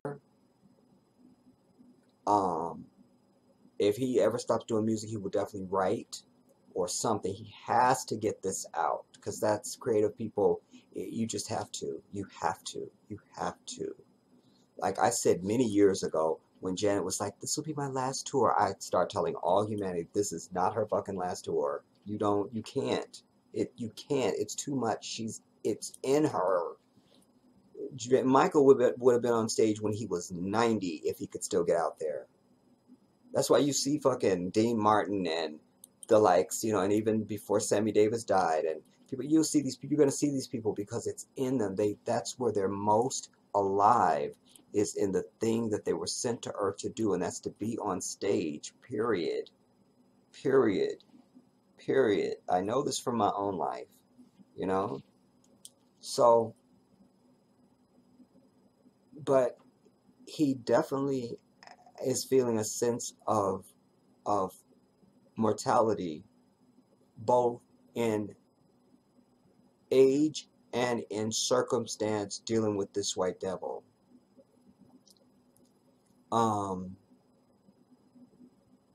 The blonde even now, and I was very hard on him. I go, "That's a homosexual sitting up there, and I don't give a fuck what you tell me." Well, I take that all back now. Well, he still could be gay, so I don't take that back, right? But I think that even the blonde hair is just to ingrace himself more to this white devil, because he wasn't ever wearing that. Every time I ever saw him, whenever I first started to learn who he was, and whenever you first see him, he always had low cut fucking hair with a serious shape up done. So what is this? This is, let me try and be more like y'all so you don't think I'm such a threat. That's how I see it, because it doesn't look good on him, And he's someone who seems to have, even though he has self-esteem issues, he also has a level of vanity at the same time, like a feigned vanity, like he doesn't believe it, but he acts it, And so this is contrary. It's contrary to who he is. It just is. Damn it. Damn it. Damn it. It is. I'm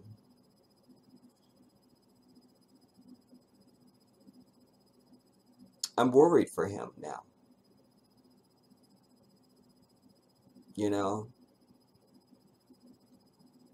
Because I'm not around him. I don't know what he's writing. I don't know what they know. I don't know.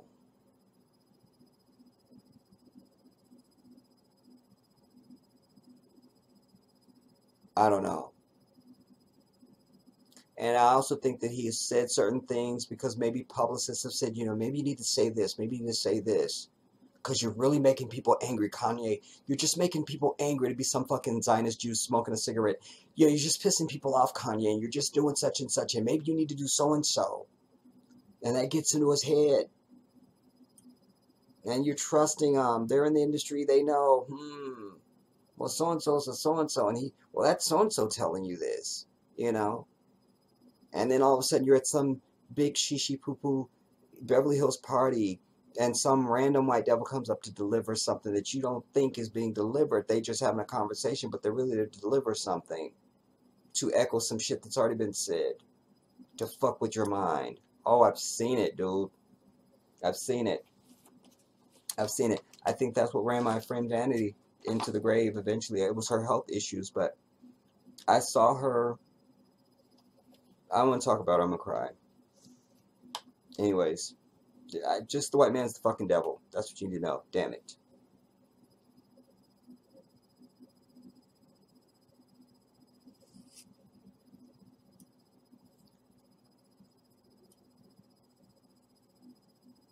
I'm over it. I'm putting this out. I'm going to watch the rest of the video. If something else comes up that I simply cannot resist, no, that'll be irresponsible. Because then I'll have to end up doing a second video if something contradicts everything that I've said up to now that it could all go left at the end. I go, oh, I was totally wrong about this dude. But I'm not. I know I'm not. I'm just saying that. There may be more, so I don't care how long this video is going to be. I'm taking a break right now. It'll just be a click for you. You won't even know what happened. But I need to watch the rest of this video. I need to have lunch. I need to chill. You understand what I'm saying? And then I'll finish the rest of the video. Jedi out for now.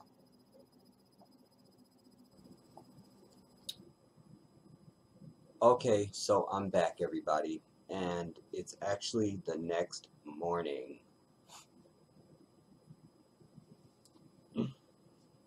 Wow. Anyway, I just want to say that I'm going to keep this half of it short, you know. I am linking this video, and I'm also linking another video where he is sitting in a room talking to T.I. Now, you guys know I've always given T.I. high marks. I couldn't tell you a single song he's ever done or anything else about him, but it seems like whenever there is a major event affecting our people, including police brutality, and when we start to hear celebrities speak, one person that has always been consistent and always comes with the right things is T.I. I have so much respect for him for that. So I'm going to be linking that video. It's not a long video. It's only 3 minutes, like 3+ minutes, whatever. Because we must remember now that this all, and I'm also linking the full video from TMZ. Why is that important? Because all of what we've seen up till now, at least me, anything that I've included in the work that I've done on this so far, etc., etc., it's not the full clip, everybody. It's the full clip of the statement that he made, you know, the main stuff, and the thing with Van, but there's a bunch of other stuff that happened in between that. It's like 25 minutes or something like that. I'm going to link that video as well. And because what I was going to say is we must remember that this interview with Charlemagne took place before the TMZ bullshit. This was done on April the 18th or 8th. 8 or 18. Alright.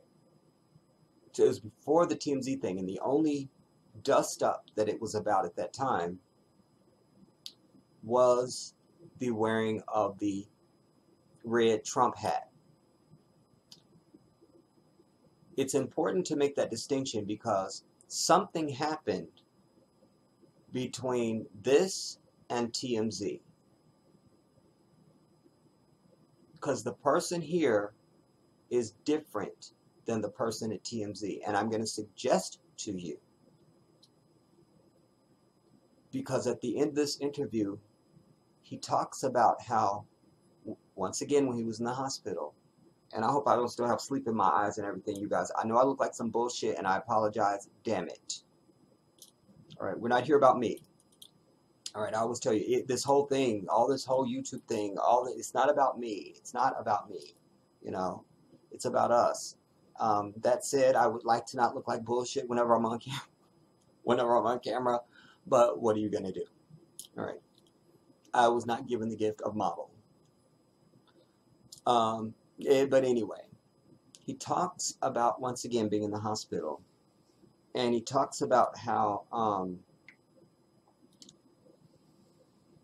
at one point, you know, when he's on the stretcher or whatever, when he was in the hospital, wherever he was at, fine. And he had told them he didn't want nobody, the people that were with him, his closest friends and confidants or whatever, his couple people, whatever, he did not want them to leave him.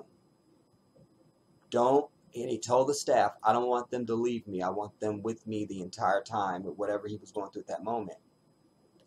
And then he expresses another deeply emotional moment when he talks about how then they take him into this elevator and they made everybody that was with him leave. And he says several times when he and Charlemagne are out walking on his property, he said, I've never been more afraid in my life. That was the scariest thing I ever went through in my life, because he thought that they were going to try to kill him. And then Charlemagne asks him, did they give you, did they give you drugs at the time? He was like, did they?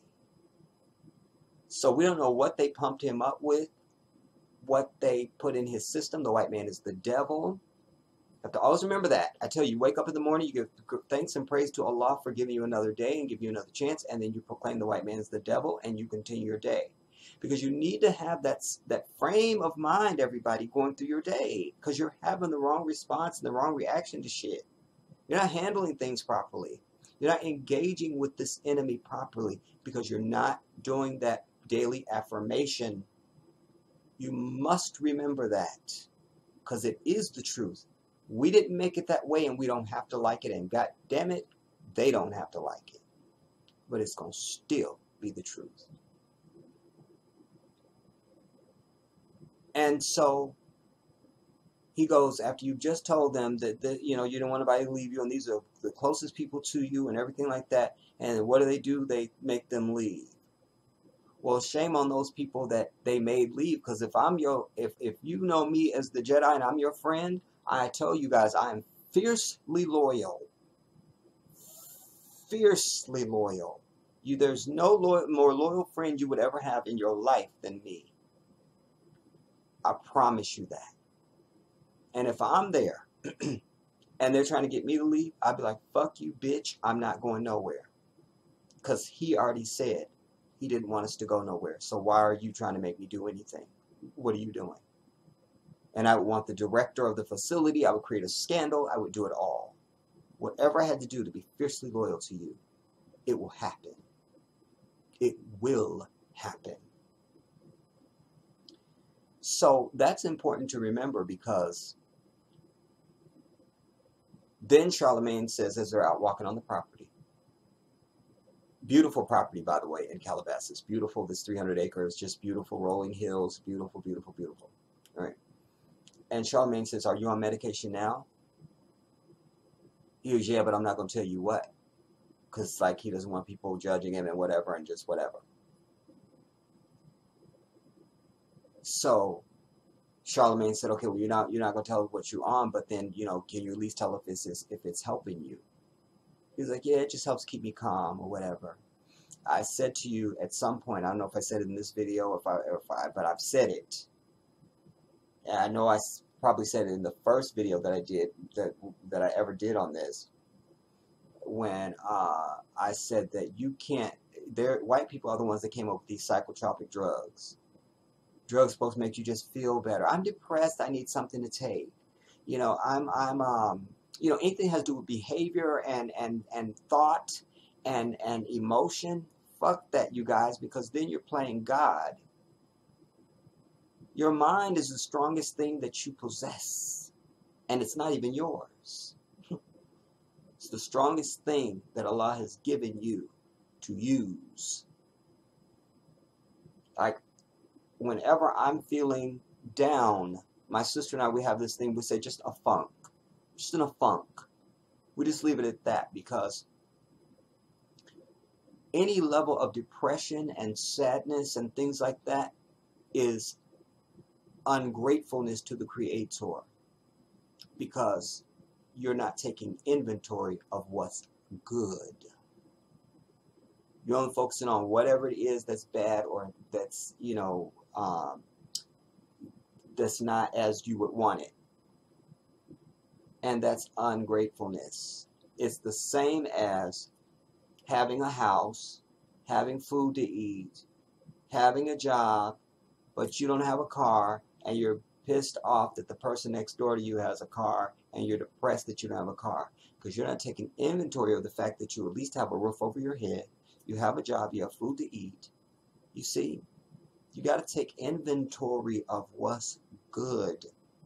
And as I always preach to you, we are not the same as them. And this is one of those areas where we're subscribing to this idea that we're all the same is very dangerous. It's very dangerous because when you start trying to whip up potions that are supposed to deal with the psychology of an individual, that potion has been whipped up based on their white ass, not us. We are absolutely a stronger people than them in every single way, including mentally. How do you think we've lasted this long without massacring their white asses from fucking coast to goddamn it coast? Because we are strong. You see? So, I want you to see the full TMZ piece because it's important to know that when they took place, that this took place before that. And it's important to know about the drug element because I suggest to you that that affected what went on at TMZ. And the fact that you see that Candace bitch is there with her skeletal ass. She is the new Omarosa. And I want you to see the look on her face as he's acting out and using certain buzzwords and certain scenarios and information that I know was given to him by this fucking fake ass black bitch who needs to be dragged by a pack of sisters. A pack of sisters need to get to her ass and instill fear in her very existence. And she was looking for her moment to be on TMZ. She's seeking her 15 minutes of fame now. She was on the Alex Jones and she's been on but now she's on TMZ. And you could tell the bitch is trying to get a chance to speak. But her Frankenstein monster, who is him at that point, keeps interrupting and overriding her. She never gets a fucking word in. And that made me happy. That made me happy. Because I didn't think I could hate anyone worse than I hate fucking Omarosa's fake black ass. But that bitch definitely takes the crown for me. Takes the crown. Takes the crown. The other thing I want to point out is that he mentions in this, when they're standing in this gallery, wherever it is, that he's talking about managers. Goes back to what I was talking about the music business, you know, being a cat world and how they play games and things like that. And so he mentions how his manager, when he was talking about, and he said, I've had all the top managers have managed me. And then Charlemagne goes, but what, I guess what happened or whatever, he goes, because I can't be managed. You know, again, he has these flashes of arrogance, these flashes of let me sound deep. Goes back to what I was telling about one of my ex-girlfriends with the do-to.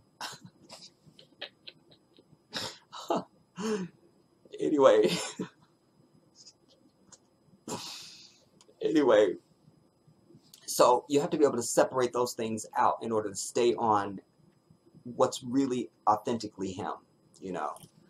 But he talks about these managers, and he was saying that one of his managers was saying, no, you know, you're Ye, you know, you don't need to focus on business, you know, you're the rap guy, you're the #1 dude, you just focus on that, you just focus on that. He goes, and you just believe it. But it's like I tell you, I know how they are, everybody, when they can get to it. Oh my God, I wish I could. Man.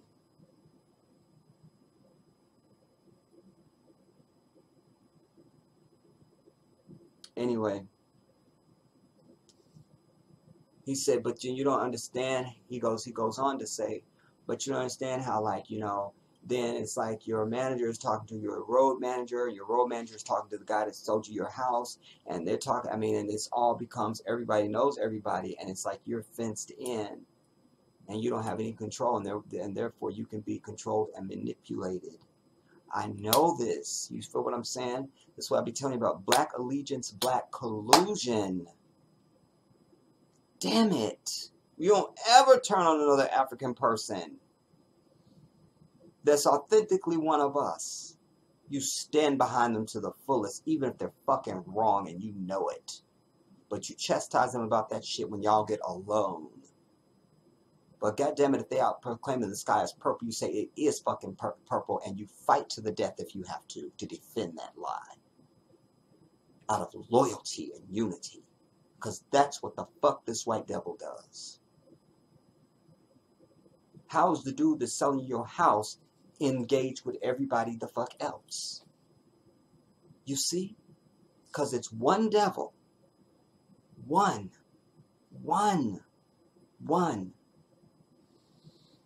And you got to remember that. You don't know the playing field that you're on.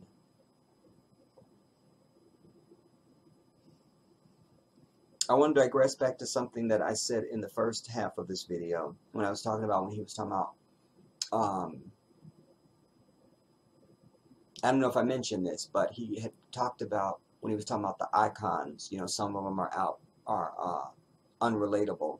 Two things I want to say about that. You know, remember I told you the story about when I had the conversation with my father about, you know, a lot of the old civil rights stuff being in black and white, and I was saying it should be in color. That was really my underlying point, because these kids can't relate to that. It's other, it's distant, it's antiquitous. It just, it's black and white. You know, and then some of the footage may even be grainy, so it just seems like a distant thing. Just distant. When it's not. Do you understand? My father grew up on a plantation. My grandmother, the queen of my existence, they were sharecroppers. Do you understand? And I'm my father's seed. This is not ancient.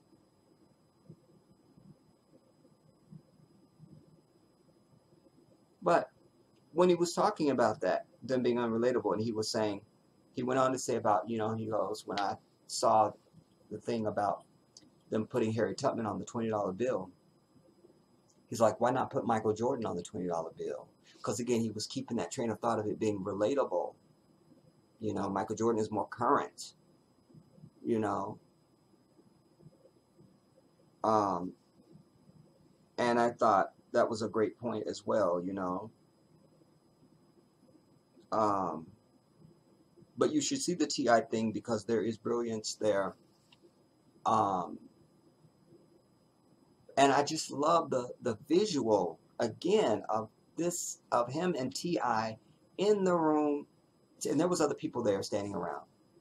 But just that these two men are coming together for something, to talk about something serious. Not talk about sports and bitches and abstract bullshit that most brothers get together and talk about. I'm not interested in that. Those are not the conversations that I have when I engage other black men in conversation. It's just not. I'm not interested in that. That's not the shit that's important. I'm trying to vet them and find out where their thinking is. Are you a potential soldier? Is your consciousness in the right place? Are you paying attention? That's what's important. Not who's in the playoffs and fucking some bitch with a fat ass. I don't care about that bullshit. It's not important. Or music, and I'm a music lover. But that's not the time to talk about this shit. That's idle talk. Idle talk. You understand? So the visual of that, and even this, and as much as I cannot stand the fuck out of Charlemagne, y'all know that, I'm on record for that, I have to give props to this interview. There, I said it. I will vomit, I'm sure, after I realize I've said that and meant it, and I will be in the bathroom for several hours puking. But for now, I have to give that up. It was a good interview. It was a good interview because he didn't get in the way. And he allowed us to get a lot out of him. Also, speaking about time frames, you notice in this he has the blonde shit. And when he talks to T.I., he has the blonde shit. But on TMZ, he's shaven. So that also connotes the time frame. Like, this was before that. All right? And he was actually, his whole pretext for being on TMZ was he was supposed to be there to talk about why he wore the Donald Trump hat. And then all the other shit happened. But also you see the full, not only just that and that fucking Candace bitch, but you also get a chance to see the full exchange between him and Van. Because at one point he says, well, I would come over there and give you a hug, but I feel like you're going to fight me. You know?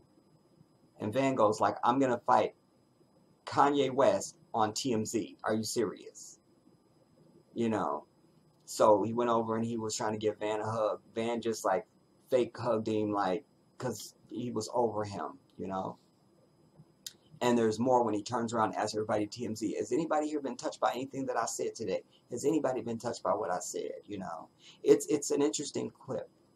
And it almost makes one want to invalidate this. But I'm not going to invalidate this. I stand behind everything that I've said in this piece. Because it is the truth. Because I also believe that there's, I don't know if you've ever had this experience. Maybe some of you have, and maybe some of you haven't. But he, I believe, was having an experience. Because here he's talking to Charlemagne. And I don't know if it's at his house. I guess it's at his house. One of his houses, whatever, in Calabasas. It's a different thing. It's a different energy. He's been burned by this white devil. And they're calling him crazy, which also I'm going to play you the clip just in a second now. I'm going to play you real quick this clip because I've mentioned it in previous work about Dave Chappelle when he was on the Actors Studio and he was telling the dude, he was like, weak people don't get here to talk to you. You're not talking to weak people. And he talked about Martin and so forth and Mariah and him. But then when he goes to TMZ, it's a different energy. It's white devil. Because that's why when he's sitting there talking to Charles and Harvey, his conversation was to Harvey, not to Charles. Because subconsciously, he is there in a white environment talking to this white man. So all this craziness comes out. And what he is defining as wanting to have free speech and freedom of thought, the white devils are using that. They're defining it for him. It's like I brought you the thing in my first piece on this when I was telling you, you know, one person would say, because Trump, Alex Jones said, because Kanye's saying so. Then the Candace bitch would say Kanye's saying one thing. Then I showed you the montage of the media. They're saying he's saying one thing. And then I was telling you how I gave you the In Living Color piece about how they was like Lassie. They just interpret her bark. And, you know, Lassie says that selling arms to the Sandinistas would be disadvantageous to NATO and whatever. So that's what he's going through. So I want to play you that.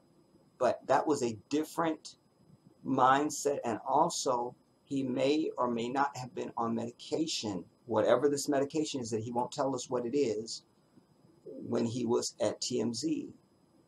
So there might even been some schizophrenia and some delusional and things going on, you know? He was just out of control.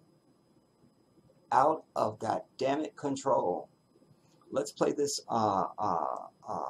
Dave Chappelle piece because it's just relevant. It's just relevant. You know, when you call somebody crazy, you know? When Martin Lawrence was in that chair, we talked about Blue Streak. I love it. He played a role in your life, I believe. How do you feel about him as a person, as an artist? Martin Lawrence is the guy that showed everybody you can make it from D.C. to Hollywood. And I had a personal stake in his success. Every time he did something, it made me feel inspired and really good. And he was always real nice to me. He'd sit me down, what's going on with you, baby boy? What? We'd talk about comedy, whatever. And, you know, when we did Blue Streak, we were promoting it, and Martin had a stroke. He almost died. And then after that, I saw him, and I was like, oh, my God, Martin, are you okay? And he said, I got the best sleep I ever got in my life. That's how tough he is. So let me ask you this. What is happening in Hollywood that a guy that tough will be on the street waving a gun, screaming, they are trying to kill me? Yeah. What's going on? Why is Dave Chappelle going to Africa? Why does Mariah Carey make a $100 million deal and take her clothes off on TRL? A weak person cannot get to sit here and talk to you. Ain't no weak people talking to you. So what is happening in Hollywood? Nobody knows. The worst thing to call somebody is crazy, is dismissive. I don't understand this person, so they're crazy. That's bullshit. These people are not crazy. They're strong people. Maybe the environment is a little sick. Hello, somebody. Can the church say amen? I'm over it. That's very important, you know. So I rescind what I said in my very first video that I did on this. You know, in fact, I titled it, you know, Kanye West has lost his mind. And I stand by that to some degree. Like I say, I'm rescinding it to the point of what he said about slavery is still some bullshit, period. We're not going to change that. I'm offering what he really meant and why he said it. It has to remain bullshit because you didn't go far enough. You punked out because of fear, you see? And he believes that he is going to be killed, or that they're trying to kill him, you see? This is his moment. It's a sister to Dave Chappelle, Mariah Carey, Martin Lawrence, etc. It's a sister to that. You know? We can't ignore that. And for reasons that you need to be paying attention to in that very first, in the interview with Charlemagne, because he talks about how he wanted to have a business evaluation of his business, and whoever it was wouldn't show him how to do it. Wouldn't do it for him, and wouldn't show him how to do it. Which I'm really surprised by that, because I know how to do a business evaluation. I'm a business major. I have a degree in business. Thank you very much. But it's something one can find out. And if you don't want to go back to school even to take a business course, he knows all the business schools. He names them, or the best ones, Harvard and Wharton. But you take your bitch ass online and learn how to do a business evaluation. Kanye. I'm over it. But sometimes but I say that, but also understanding that sounds simple to me. I'm not in his world, but something like that might just be something you just can't get to. It just can't get to it. I just can't get to it. I don't know why. You know? So that there's clearly an effort to keep him away from business. He talks about the fashion world and how he was denied. And you just have to watch the whole damn thing, everybody. Watch that whole fucking video of this interview with him and Charlemagne. My purpose for bringing this was to give you a dissertation so that you would be hearing what you need to be hearing and what's really there as you listen to it. Because I know a lot of my people, it would just watch it and just was an interview. They'd be watching for something crazy and come away, and they've lost everything else that's there.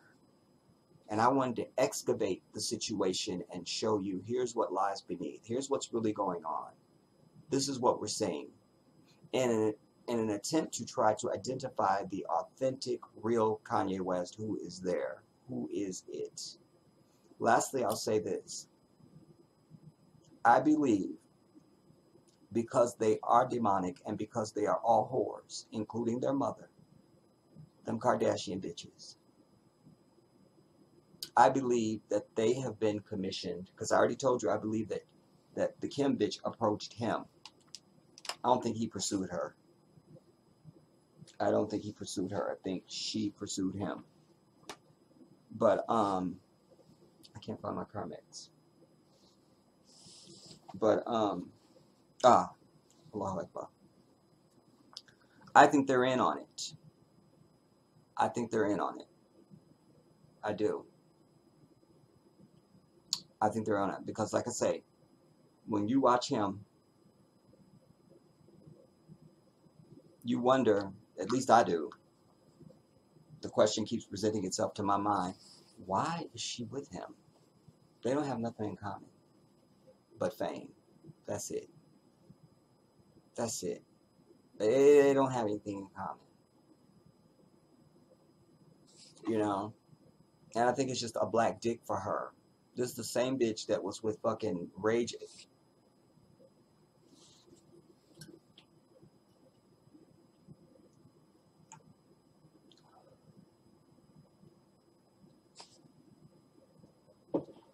I can't even say his name. He makes me sick. With his fake ass. But she was with that. You know, when we look back at the people she's been with, she's not an intellectual, everybody. She's just not. She's not. She's never had any reason to have to be an intellectual. She's born into money.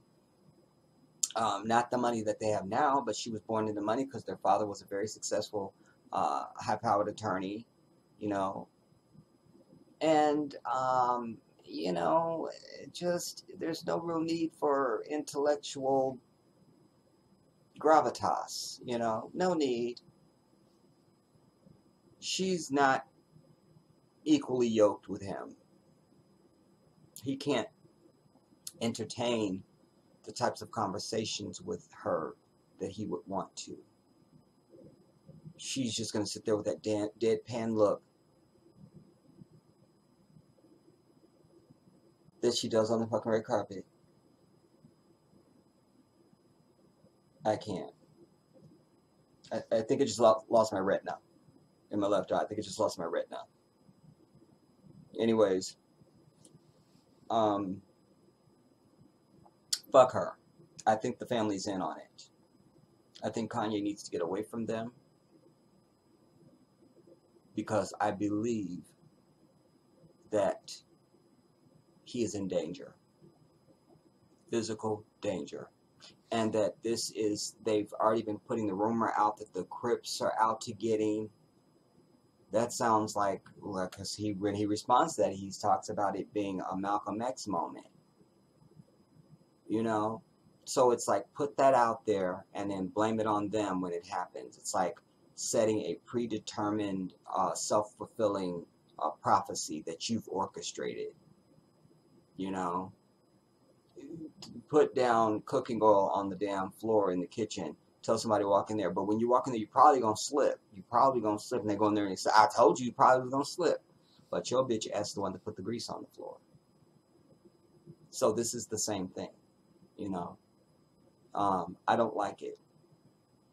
And as I've said before, I think that all of our celebrities out there need to get rid of all fucking white people around them. Even when I saw the clip of him and T.I. in the room talking, it was not lost on my observant eye that the engineers, when they go to do a song or they're doing some things on the mic, the engineers were not fucking African people. You see? Innocent little motherfuckers like that. It could be a mixer dude, an engineer, a sound dude, a lighting dude. You need to get them motherfuckers out. They are a parasite, everybody. A parasite. A parasite. Even one is a problem. I always give you the example of the ants. There's never such thing as a lone ant. When you see one ant, your ass is infested already because they don't come alone.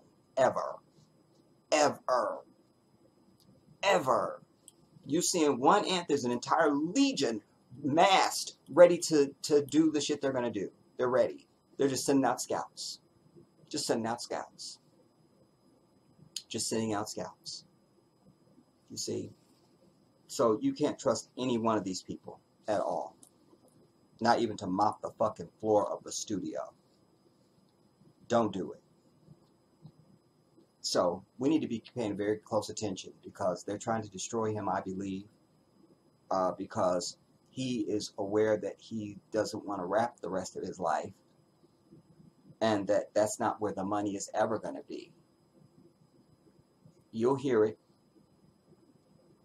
So he's thinking longevity. He's thinking about diversifying assets and parlaying his money into business ventures. And the White Devils don't want that. Because there's a concerted effort to keep us the fuck economically down unless we do radical shit. You understand? It's going to take our NFL players, every fucking single one of them on every goddamn team all across this bitch, to walk out with their hundreds of millions and say, fuck you, white bitch. We're starting our own shit tomorrow. That's what radical change will look like. And the same with the NBA. That's what it's going to take.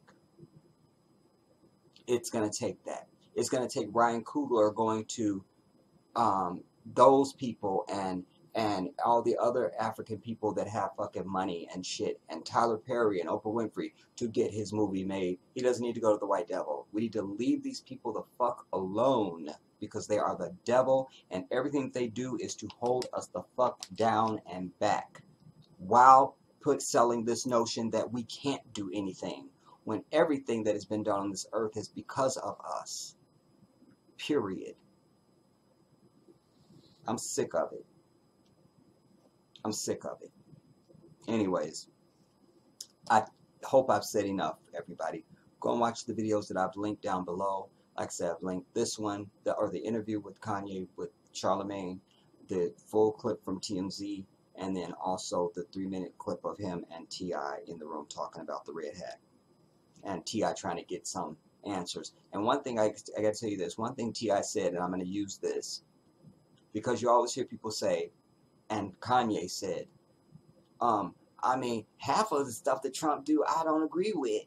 And then T.I., I love him. I love that brother. He goes, well, tell me the half that you do agree with me. That you do agree with. Let's start with that shit. Like, you feel me? And I'm like, yeah, that's so obvious. Like, I'm going to use that all the time, because I hear white people say, well, I don't agree with half of the stuff that Trump does, but okay, well, bitch, tell me the part you do agree with. And I parlay that into when they say, well, this isn't how you can't just play the race card, and this isn't racist. Okay, bitch, name for me a time when something was racist for you. Name that shit. Go. I'm waiting. You see? Because that really gets to the essence of it. That's calling a motherfucker out. That's setting the ass on fire. All the shit I love to do and take great joy in doing. Anyways, I hope I've said enough, you guys. I leave it here. Watch those videos. And like I say, I don't always get a chance to answer comments because it's just so overwhelming. But I do see them. I read everything, everybody. And I will at least do this. And I've been doing it to some degree. You'll notice I at least like send a love, click the heart to tell you I loved your comment or whatever. But I'm always thumbsing up the comments, just like I need you to thumbs up this damn video. But I realize that when I just thumbs up the video, you're not going to see that. You probably don't. I don't know if you see. I don't know how that works. But anyway, but I do know when somebody hits the heart, then it sends you back saying that so and so loved your comment. So I'm doing that more, just so at least you know that I did see your comment and I read it. And I don't ever do that without reading a comment. I don't. That's fake as shit. Like, I read every comment. I just don't a lot of times get around to answering comments, and I feel, I hate that, but I have so much going on, you guys. You just don't even know. There's so much going on in my life, and then we're in May, and the holy month of Ramadan is coming up, in the next week or two, and that's just another element, But Kanye West is not crazy. Is he on medication? Yes. Is the white man the devil? Yes. Is he in danger? Yes. Is he in fear? Yes. But crazy? No. He's someone I find very engaging. Someone I would absolutely sit down and have a conversation with. Absolutely. And there's a wealth of knowledge there.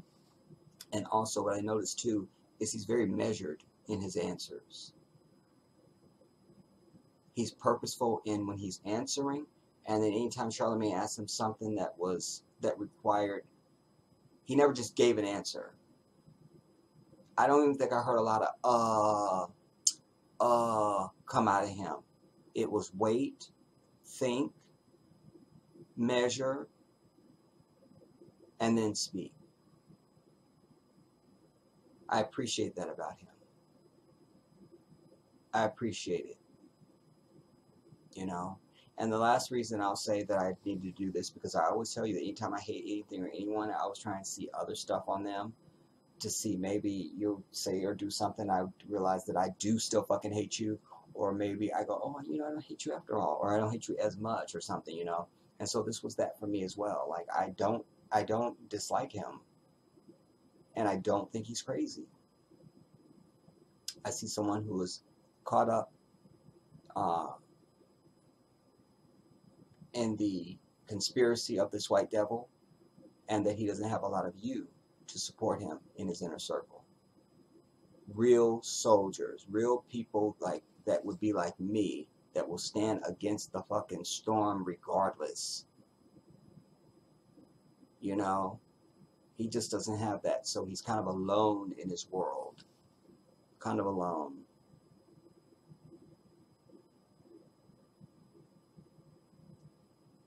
Kind of alone. I'll see you soon. This is the Jedi.